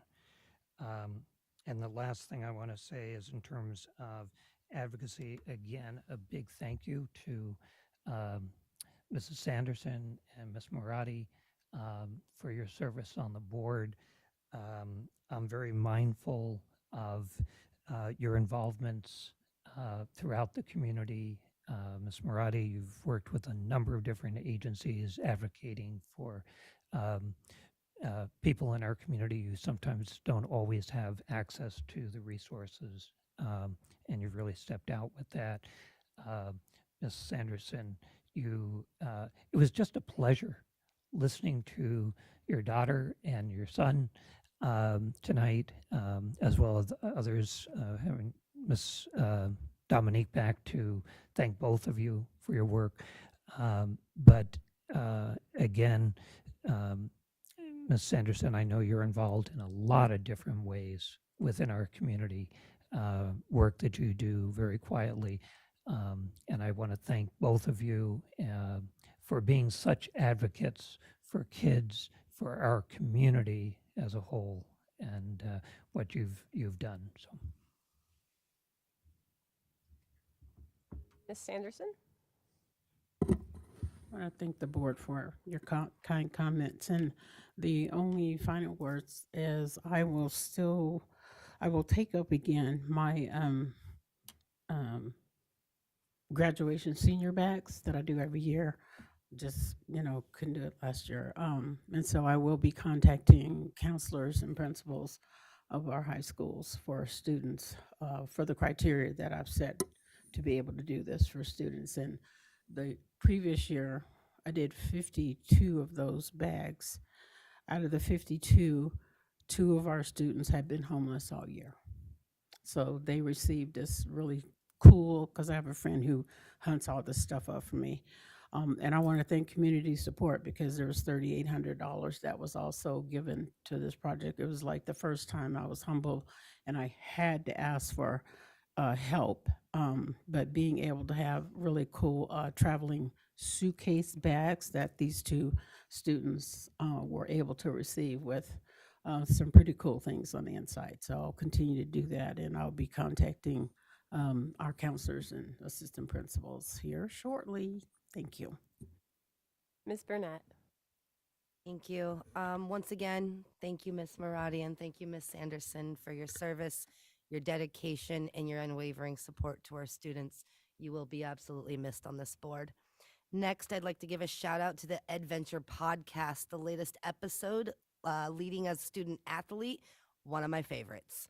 I love when students get involved, and I love when students share their passion for their extracurricular activities that help guide students outside of the classroom. Activities are such a crucial part of our students' education experience, whether it's sports, theater, band, or other extracurriculars. It makes me happy to see our students taking part in something they are passionate about. If you haven't had a chance to check it out yet, you can find the Adventure Podcast on YouTube, on Spotify. I'm sure there's one more spot for it. But it's everywhere. Check it out. It's really cool. Thank you, Dr. Meinert, for incorporating that into our district. Speaking of activities, this is the part that really makes me excited. For the first time in 4 years, Lathrop High School is forming a hockey team, and my heart is soaring. Tryouts start tomorrow. They run through Friday. If you live in the Lathrop district, if you're homeschooled and you're in the Lathrop district, or if you attend Hutch and are inside the Lathrop district, you are invited to try out. Come to the Big Dipper Ice Arena at 3 p.m. And please do not fret about the cost of the season. I know that can be a setback for families. I understand it thoroughly. Lathrop will be led by a wonderful coach, Mark Norum, and a wonderful manager, Allison Long, who are there to work with you and get your student through the season. So please don't let the cost of this deter you. You can get all your details and information on Lathrop High School's Facebook page. They've also been doing a great job of getting it out to the community. Just make sure that your Planet High School and your big teams and all that is filled out. And go hockey. It's going to be an exciting season with all of our high schools having teams this year. And that'll be it for me. Thank you, board. Ms. Maradi? Thanks. I feel like I already said my goodbyes at the beginning of the meeting, but I did forget 3 people. Well, I'm sure I forgot many more than that, but 3 that I know of that I could not have made this far without. Huge thank yous to Carm Richardson, Erin Poland, and Sharon Tuttle. I know. These 3 organized and helpful women have been there for me in so many ways. From helping me surprise Dr. Meinert, to tech and admin support, to being so mindful of my ridiculous allergies. Thank you for your many years of friendship and support. I also want to thank my wife, Anna, and my daughter, Daisy, both of whom have sacrificed so much over these last 6 years. I remember watching Daisy fall asleep in the audience chairs because she had to stay here so late before she could drive herself. Then she didn't come anywhere. And many nights that my wife stayed up so late to make sure she was there to give me a hug after particularly hard nights here in meetings. Thank you both for putting up with me, allowing me to serve our community for so long, and loving me. And finally, I want to thank the many friends and colleagues, staff and students, unfortunately too many to name here tonight, we'd be here all night, that have supported me, educated me, and humbled me over the years. I suppose this is not goodbye, but it is a thank you for the years of service and the memories we've made. Please continue to raise your voices and the voices of our students. Thank you so much. I'll end just with thank you to the board for all of your hard work through this meeting and so many others. And thank you to Ms. Sanderson and Ms. Marati. You will be sorely missed and hard to replace. I would entertain a motion to adjourn. Move to adjourn. We are adjourned.